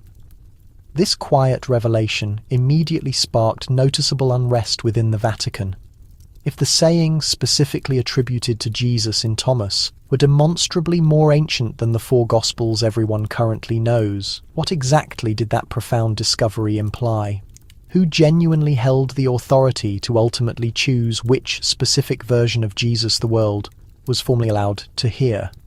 In the summer of 1972, a Jesuit linguist named Father Adriano Benassi formally requested official permission to translate the significant Ethiopian fragments. Side by side with the copies of Thomas and Mary, he submitted a formal petition directly to the Congregation for the Doctrine of the Faith. It was immediately and completely denied. He tried again with a revised petition. There was no response whatsoever. 3 months later, Father Benassi left Rome and voluntarily travelled to Addis Ababa. His final written letter home was exceptionally brief. "I have seen what was not officially supposed to be preserved. The voices are older than Rome." He was never heard from publicly again. Some still argue that the Gospels of Thomas and Mary ultimately challenge nothing significant. Others contend they boldly challenge everything sacred. But what remains undeniably clear is this: the more that is uncovered from the ancient sands and durable stones of ancient lands, the more the core narrative visibly shifts. And perhaps behind the meticulously locked doors of the Vatican, there are still many pages left completely unread. Or worse yet, pages that were indeed read and then quietly and intentionally set aside, simply because they told the sacred truth in a fundamentally different way. It all began very quietly inside a tightly sealed, windowless room located beneath the Apostolic Palace. The Vatican Library had witnessed an infinite number of scrolls and massive tomes pass through its custodial hands. But this specific one was truly different. Carefully wrapped in thick red cloth and securely bound with cords made of braided palm fibres. The final key manuscript from Ethiopia had finally arrived. The specific man chosen for the delicate task of translating it was not a cardinal, not a bishop and not even an ordained priest. He was a simple monk, elderly, suffering from near blindness in one eye, and his name was Brother Amadeo. He had dedicated more than 40 years of his life to meticulously translating Gaia's texts into Latin. His voice was naturally soft, his overall presence almost invisible. And perhaps that was the primary reason he had been specially chosen for this work. No one would publicly notice if he discovered too much information. The manuscript itself was incredibly fragile, older than anything Brother Amadeo had ever previously handled. Its ink had noticeably faded in various places, but the powerful words seemed to actively pulse, as though they had patiently waited centuries just to speak once more. By the end of the second week, he began to clearly see that this sacred text did not consistently align with the specific canon that Rome had meticulously preserved. The manuscript told the compelling story of a Jesus who spoke directly to the desert winds, who purposefully vanished into remote mountains and then returned with powerful truths that no established church had ever dared to repeat out loud. It meticulously described visions experienced not by traditional saints, but by humble shepherds. A true kingdom of heaven that was emphatically not located in the sky, but profoundly residing within the individual soul, and interwoven consistently throughout its many verses. One single message was relentlessly repeated. The Spirit of God moves where it naturally pleases, not where it is formally commanded. It was not heresy in the usual sense. It was something far more profoundly dangerous to authority. By the completion of the fourth week, Brother Amadeo abruptly stopped sending in his regular reports. He claimed the pages were growing stranger. He noted that the text seemed to inherently know when he was tired, that it would intentionally open itself to the specific passages he most instinctively feared. He even claimed it corrected him verbally when he attempted to translate carelessly. His final formal letter addressed to the secretary of the library was never officially logged, but an unofficial copy exists, secretly smuggled out by a sympathetic assistant. I am no longer performing the translation, I'm now being translated myself. The text is not recounting a brand new story, it is merely telling the old story differently, and that single profound difference will fundamentally change absolutely everything. Following this final communication, Brother Amadeo completely vanished from all public view. Some claim he peacefully returned to his remote monastery. Others speculate he now lives secretly inside the Vatican, somewhere deep beneath St. Peter's Basilica, in a secure chamber reserved exclusively for those select few who have accidentally seen too much. And as for the manuscript itself, it was immediately locked away, securely filed under a brand new, secret code name. It was neither destroyed nor publicly denounced. It was simply hidden away again, as if profound silence was judged to be fundamentally safer than outright rejection. But in the quiet, obscure corners of the Vatican, scholars still cautiously whisper of that forbidden translation. They report that it officially ended with a powerful single phrase, not from Jesus, but directly from the scribe who had faithfully copied it by hand over 1,000 years prior. Let this text be read only by eyes that harbour no fear of the light, and maybe, just maybe, those eyes belong to you. The slow, steady rain had just started to fall when Father Luca requested to speak privately with someone. He was then 94 years old, nearly completely blind, and no longer officially permitted to say Mass. Most of the younger priests working at the monastery generally believed he had completely lost his memory. But on that specific afternoon, his voice was exceptionally clear, and the compelling story he recounted would never be formally written down in any official Vatican record. He had once served in the Holy Office many decades earlier, during a turbulent time when quiet whispers of the Ethiopian Bible stirred noticeable unease throughout Rome. Back during that period, it was not commonly referred to by that particular name. It had a different title entirely, written in Ge'ez, a name that, when precisely translated, actually meant the writings of fire. According to the account of Father Luca, a significant portion of the manuscript had been unexpectedly delivered not to the eager scholars, but directly to the Congregation for the Doctrine of the Faith. He himself had been assigned the sensitive task of compiling a preliminary report on it. What he personally read shook his belief system to its very core, not because the text denied the core tenets of the faith, but because it radically deepened it in powerful ways he had never been formally taught. The book spoke of powerful angels who descended not in glorious splendour, but in deep, profound regret. It spoke extensively of Mary, not as a quiet, submissive figure, but as a bold speaker of complex riddles and divine prophecy. There was even a specific passage where the Apostle Thomas described a powerful vision of Christ that occurred before the actual resurrection, a vision that contained profound symbols never formally approved by the established church, a towering ladder made entirely of stars, a magnificent crown constructed of mirrors, and a resounding voice that simply said, "Truth wears many faces." Father Luca intentionally paused significantly in his detailed telling. The small candle burning beside his worn chair flickered nervously. Then, in a barely audible whisper, he confessed that it was not the challenging contents of the book alone that so deeply frightened the cardinals. It was actually the unnerving way the book mysteriously responded to the specific person who read it. One specific bishop who had handled the delicate manuscript claimed it caused him to have vivid, disturbing dreams. Another high-ranking official claimed it physically moved on its own when it was left alone in the complete darkness. Father Luca confessed that after spending just 3 days in close proximity to the text, he was personally visited by a silent man wearing plain black robes who wore no official insignia, offered no name, only a distinct wax seal marked with 7 thorns. That mysterious man silently took the controversial manuscript, and absolutely no one dared to openly question him. The elderly priest grew silent once more when respectfully asked if he had ever seen that same man again. After a lengthy pause, he slowly nodded. "Yes," he finally said, "in the apostolic palace during a papal conclave.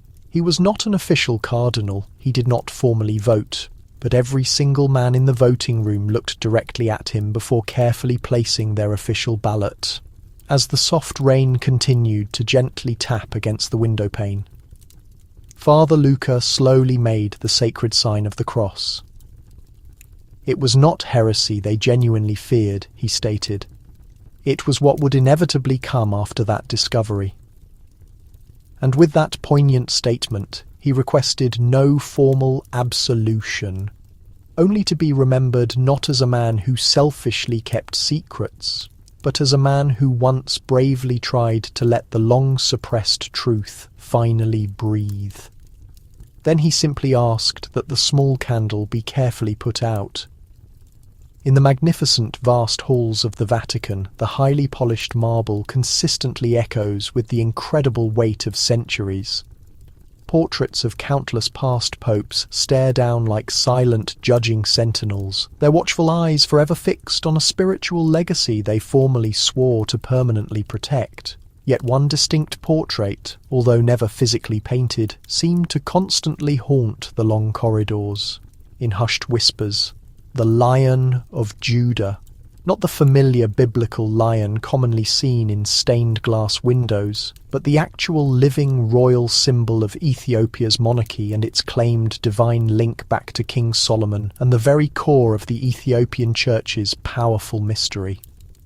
The Vatican, with its centuries of various councils and established canons, had long ago formally acknowledged the incredibly ancient roots of Ethiopian Christianity, but it was always done at a safe, considerable arm's length. The Lion of Judah was far more than just a simple cultural symbol. It was an undeniable claim, a formal claim that the sacred bloodline of David, the official royal priesthood, had successfully survived not within the authoritative city of Rome, but in the remote, isolated highlands of Africa, And this ancient lineage, carefully guarded through generations of oral tradition and a unique, specific scripture, unlike any ever found in the Western world, made one quiet, profound statement. Their independent church never sought approval from Rome. It was Emperor Haile Selassie, crowned in the early 20th century, who brought this national symbol into the modern era. The Vatican showed courtesy, of course, sending official letters, exchanging titles, and even hosting Selassie in 1930. But beneath that diplomatic surface, unspoken concerns lingered in private. What if the Ark of the Covenant truly rested in Axum? What if the Kebra Nagast, the Ethiopian Book of Kings, contained actual history, not merely myth? And what if the Ethiopian Bible, with its additional works, prophetic visions, and warnings from heaven, was not a theological error, but the original text? A high-ranking Monsignor once recorded in a personal diary, later found after his death that the Ethiopian emperor had requested recognition, not political, but spiritual. He had sought the Vatican's confirmation of the Ethiopian Church's authority in specific matters of Holy Scripture. That petition, the journal claimed, was noted, but never formally answered. Even more unsettling was a meeting rumoured to have occurred in 1962 during the Second Vatican Council. A small group from the Ethiopian Orthodox Church met discreetly with a few cardinals. One of the visitors carried a rolled document, not a copy, but the original ancient parchment. Its content was never publicly disclosed, but following that encounter, one of the cardinals abruptly withdrew from the council to enter a secluded monastery, never speaking again. No formal document ties that parchment to the council's final decisions. Yet, months later, new rules were quietly established regarding the types of texts permitted for advanced theological study.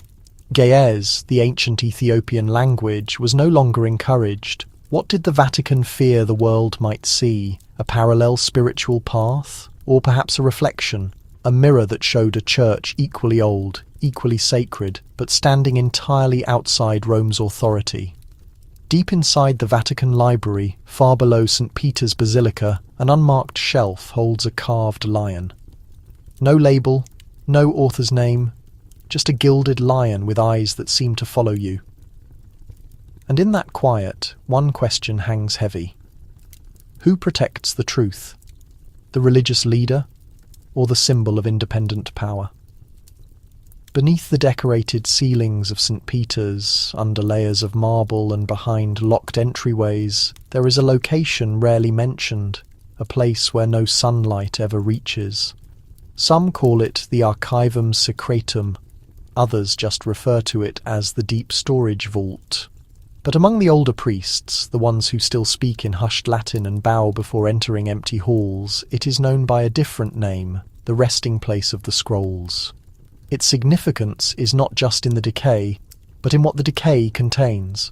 Scrolls too fragile to touch, wrapped in linen far older than any existing nation.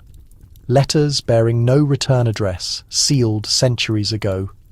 Languages with no living speakers, and names that appear only in old warnings or deep meditations. This is where the Vatican stores what it cannot ethically destroy. Narratives too dangerous to openly share, yet too holy to allow to be forgotten. In the winter of 1971, a Roman scholar was granted limited entry. His academic background was flawless, and his true curiosity was even better concealed.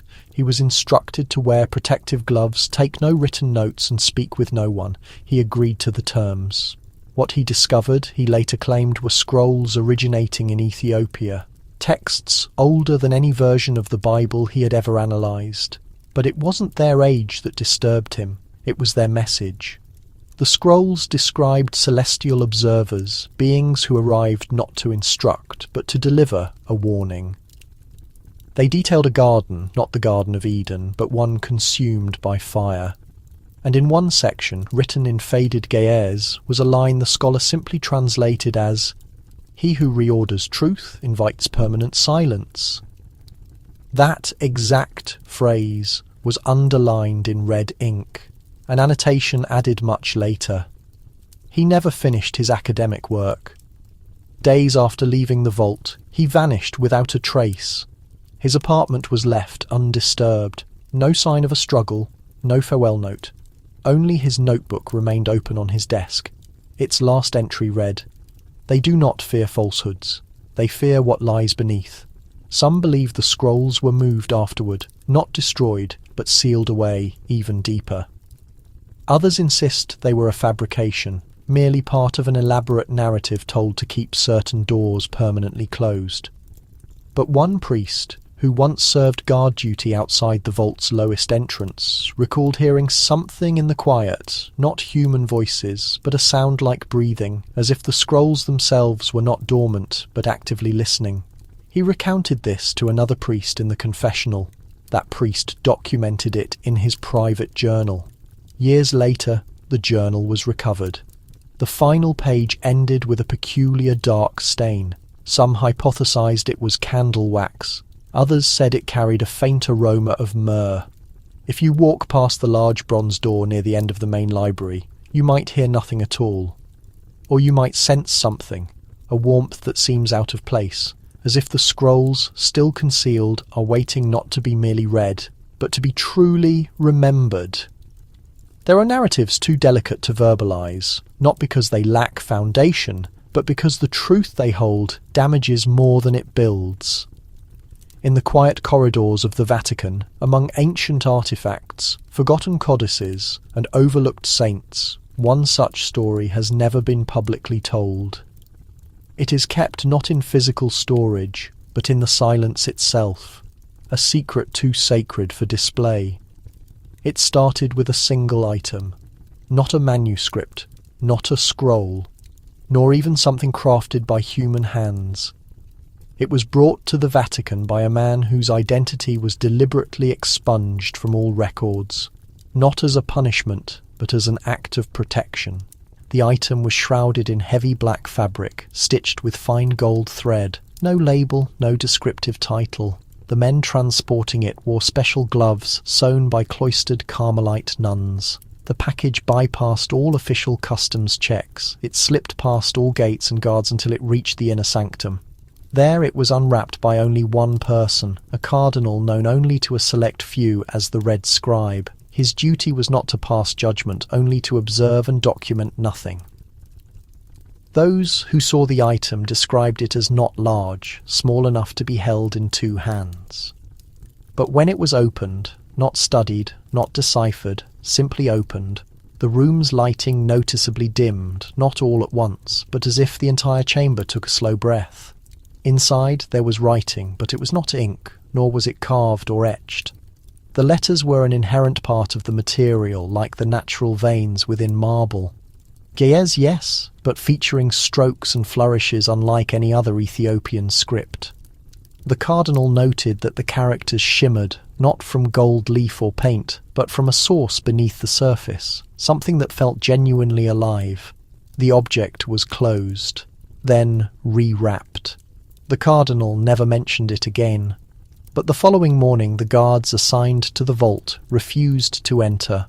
One claimed he felt intensely watched by someone who knew his entire life story. The Red Scribe retired that year. He requested a private cell in the monastery near Mount Subiaco, the same location where St. Benedict once sought refuge from the world. He stopped writing. He stopped speaking. He simply waited. Years later, a monk claimed the elderly man confessed something on his deathbed, that the item had not been a book at all, but a mirror, one that reflected not the face, but the depth of the soul.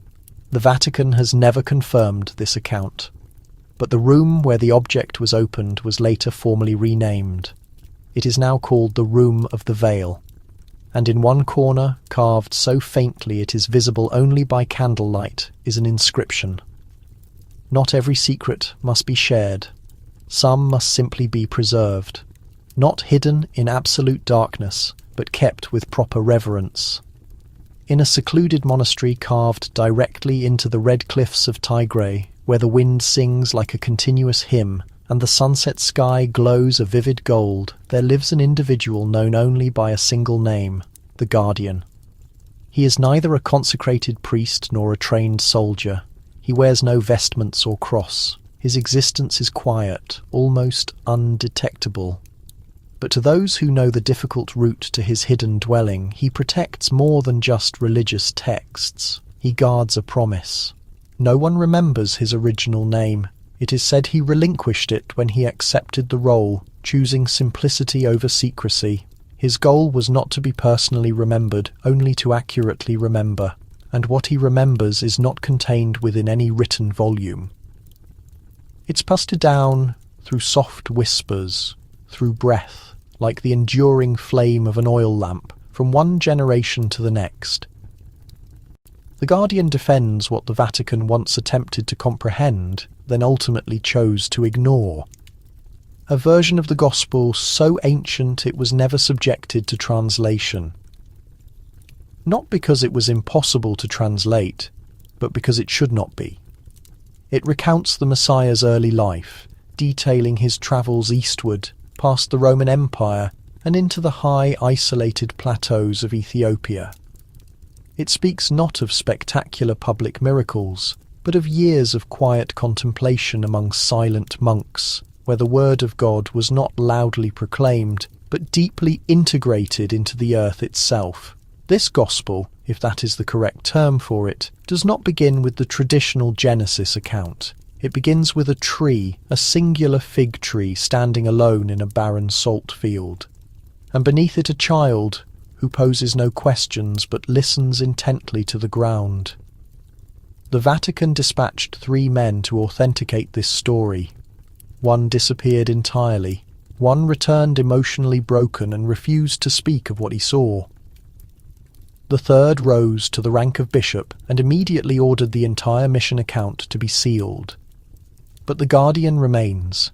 He lives in solitude, speaks only Ge'ez, and records nothing. Yet academics, clergy, and even cardinals have made the pilgrimage to see him. And they invariably leave fundamentally changed, not because he physically shows them something, but because he chooses not to. He stores the scrolls in a small chamber excavated beneath the monastery chapel.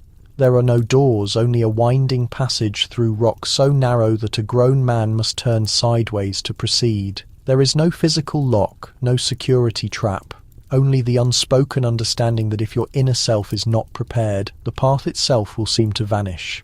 It is said the Guardian once turned away a visiting prince who offered gold, but he welcomed a blind boy who offered only fresh water. He permitted the boy to sit by the concealed shelf, and the boy began to cry, not because he read anything, but because he felt something profound open up inside his spirit.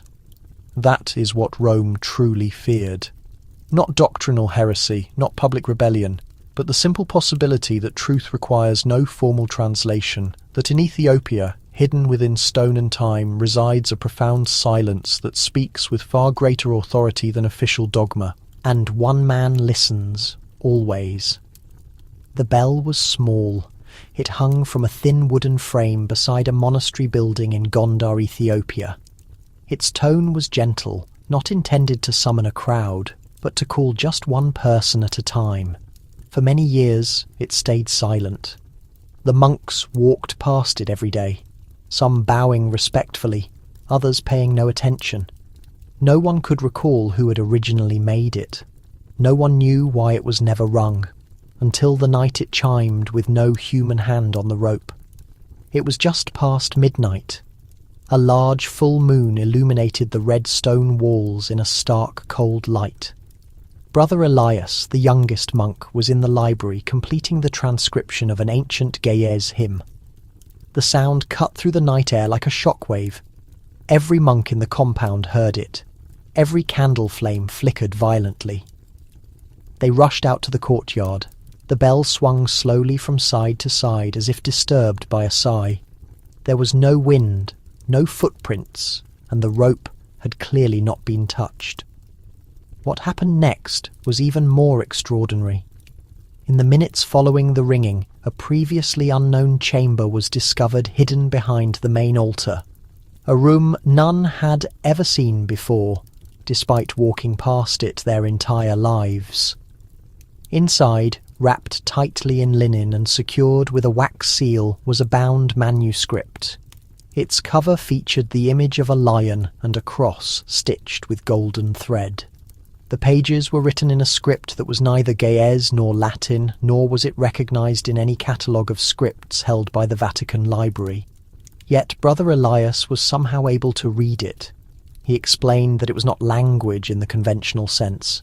He claimed it communicated directly into his thoughts, like a soundless voice. News of this discovery reached Rome. A bishop arrived within the week, escorted by 2 men in dark clothing who declined to give their names. They confiscated the manuscript and strictly ordered the monks never to mention it again.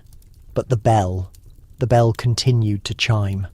At first, once per week, then twice, always precisely at midnight, always untouched, and always followed by the same strange phenomenon. Dreams. Monks reported powerful, vivid visions, not of traditional saints or heavenly figures, but of deserts suddenly flowering, of constellations aligning over ancient crumbling temples, and a deep voice saying, "What was intentionally concealed must soon emerge." When the Vatican later formally requested the bell itself, the monks refused the demand.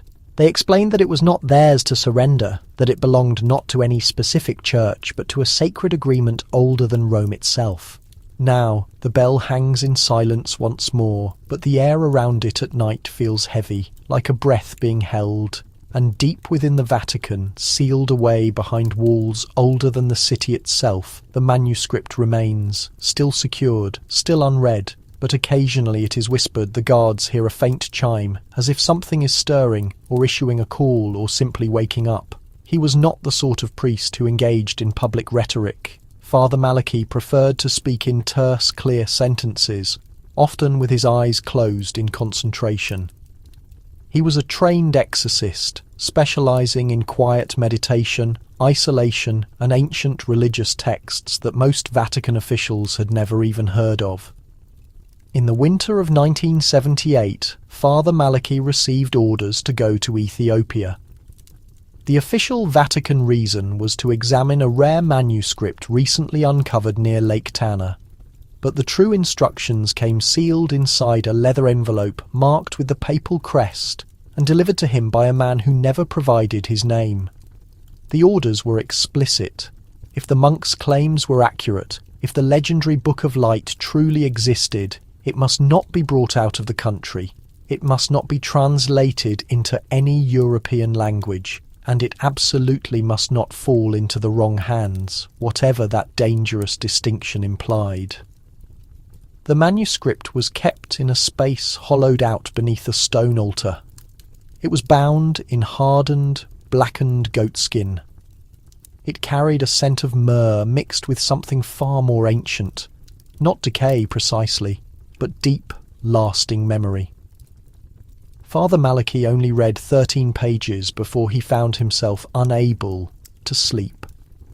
His journal from that period is still permanently sealed within the Vatican archives, but one page was torn out and sent by mail to a nun he had once mentored. Her name was Sister Benedetta, and she kept the page hidden inside her Bible until her death. The message on the page read, "They are not merely figures of speech. The celestial watchers were tangible beings. What was cast down to earth was never annihilated, only profoundly concealed." And the contents of this book do not simply describe the past. They issue a clear warning of a recurrence. He never successfully returned to Rome. His body was discovered just outside the monastery walls 2 weeks later. There were no visible injuries, no signs of violence, just an expression on his face, like a man who had watched a star fall. The Vatican's official cause of death was attributed to heart failure. The monks disagreed sharply. They asserted he had made contact with something reserved only for divine beings. They buried him in absolute silence.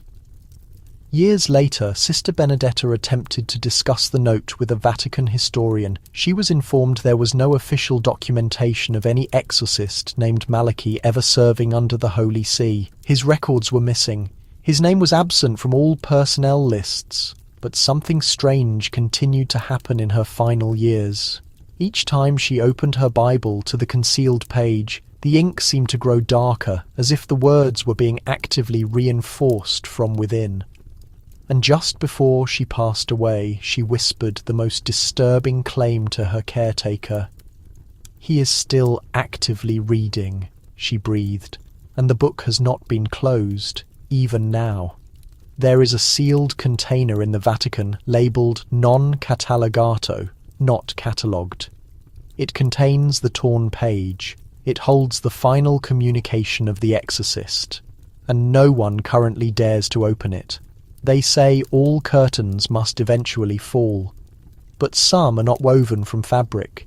Some are composed of silence, intricately layered deep within solid stone, tucked between centuries of intense secrecy, and held up not by ropes, but by genuine fear. The Vatican's ultimate true secret was not a single document, a book, or even a name. It was an event, a moment they deeply feared would arrive. A point when the hidden truth could no longer be modified, concealed, or permanently buried. A moment when the protective curtains would finally part. That moment began with a seismic shock, not in Rome, but in Gondar, a peaceful town in the Ethiopian highlands.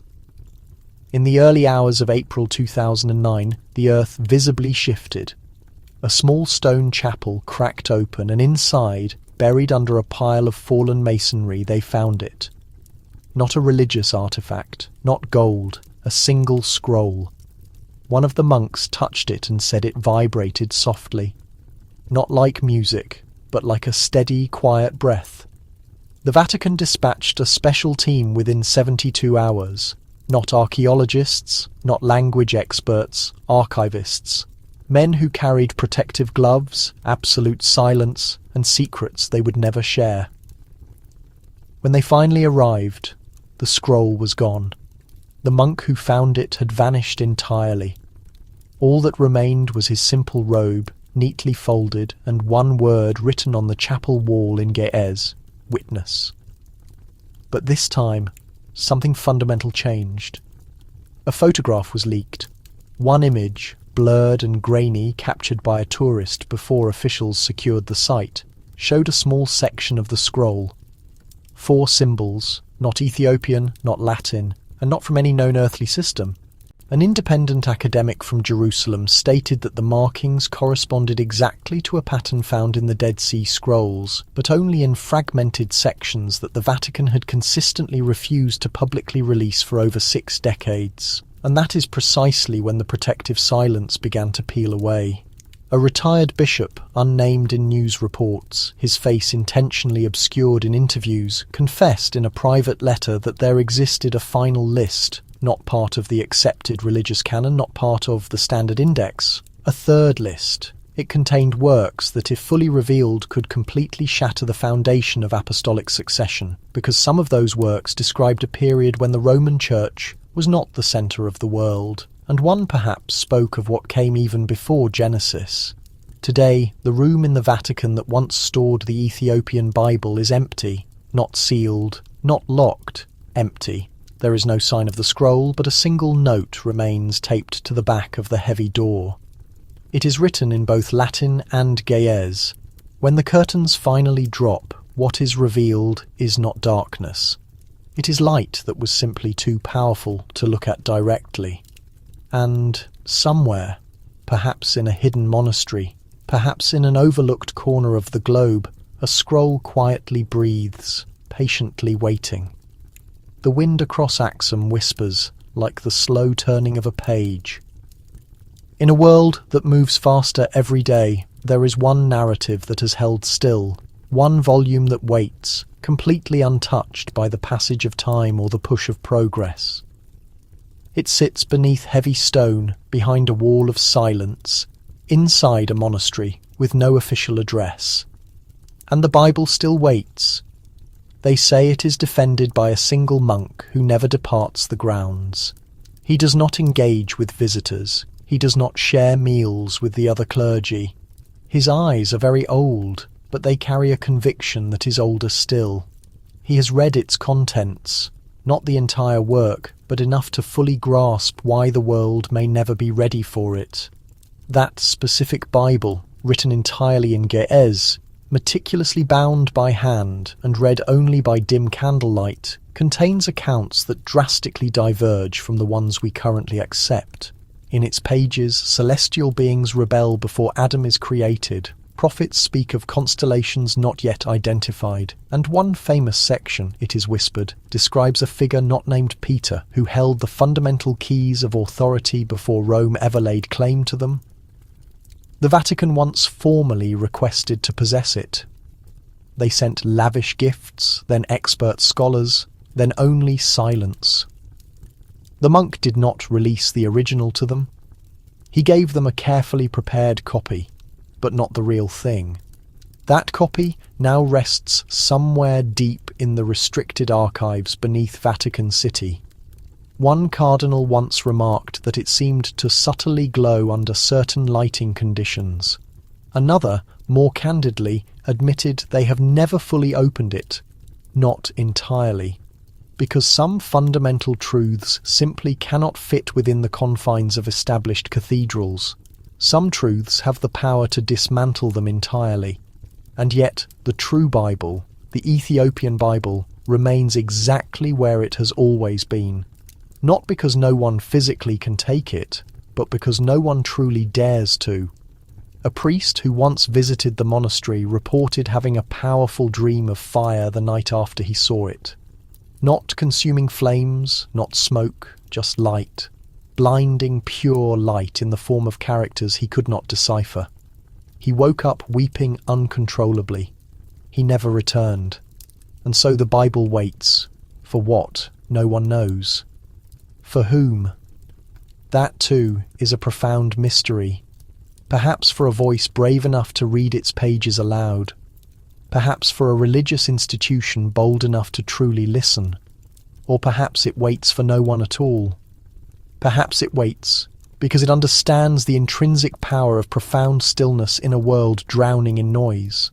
And in that stillness, in the silent space between the narratives we are taught and the narratives we choose to forget, it exists. Not as a mere legend, not as an old relic, but as the absolute truth. Not the truth we attempt to shape, but the truth that ultimately shapes us. And one day, perhaps, when the last protective stone crumbles and the final secret is exposed, it will speak again. Until then, it waits. It was not burned. It was not formally outlawed. It was deliberately concealed. The Ethiopian Bible, older than the Latin Vulgate, containing more material than any European religious canon, presented a story the Vatican could not fully control. It spoke of angels who committed grievous sins, of a Messiah known by multiple different titles, and of a spiritual kingdom that never required Rome's intervention to find divine connection. And that fact was the inherent problem. When the first Christian missionaries finally arrived in Ethiopia, they were deeply surprised. These people already possessed their own holy scriptures, their own established religious customs, their own liturgical calendar. Their faith was rooted deeply in the ancient mountains and was older than the very foundation of St. Peter's Basilica. There was no need for Rome's formal blessing and absolutely no space for Rome's editorial changes. The Ethiopian Bible contained documents that the Vatican had long ago either discarded or actively suppressed. The Book of Enoch, for example, was reputed to fully disclose what transpired before the actual beginning of the world, accounts of watchers, forbidden knowledge and divine judgments that did not align with European-centered doctrine. Other works, such as the Apocalypse of Peter and the Ascension of Isaiah, presented dramatic visions of heaven and hell that directly challenged Catholic authority and structure. But the true danger resided not just in the material's content, it lay in the powerful implication.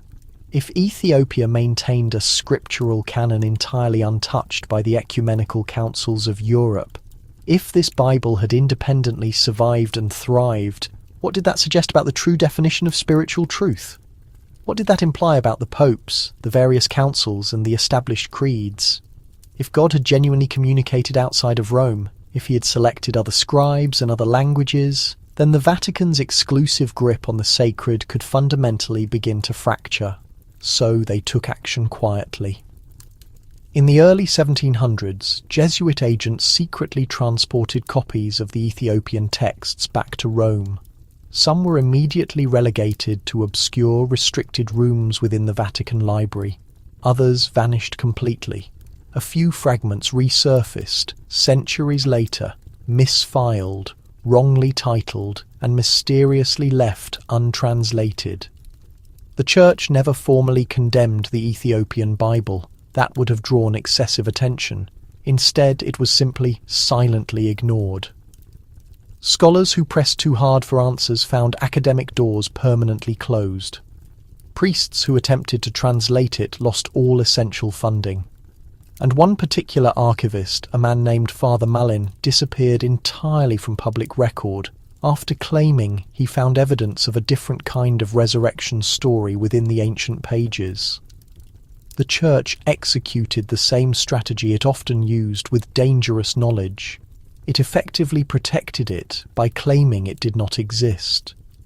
And yet, the Bible remained, carried on the backs of devoted monks, hidden beneath sacred stone altars, written in the ancient language of Ge'ez, which very few people could read and even fewer dared to teach. Why did the Vatican work to permanently silence it? Because silence offered far greater security than open debate, safer than attempting to explain why their own Bible contained fewer books, safer than answering the fundamental question no one dared to utter. What if the truth was never truly theirs to protect? What if it was waiting, still actively breathing, somewhere else entirely?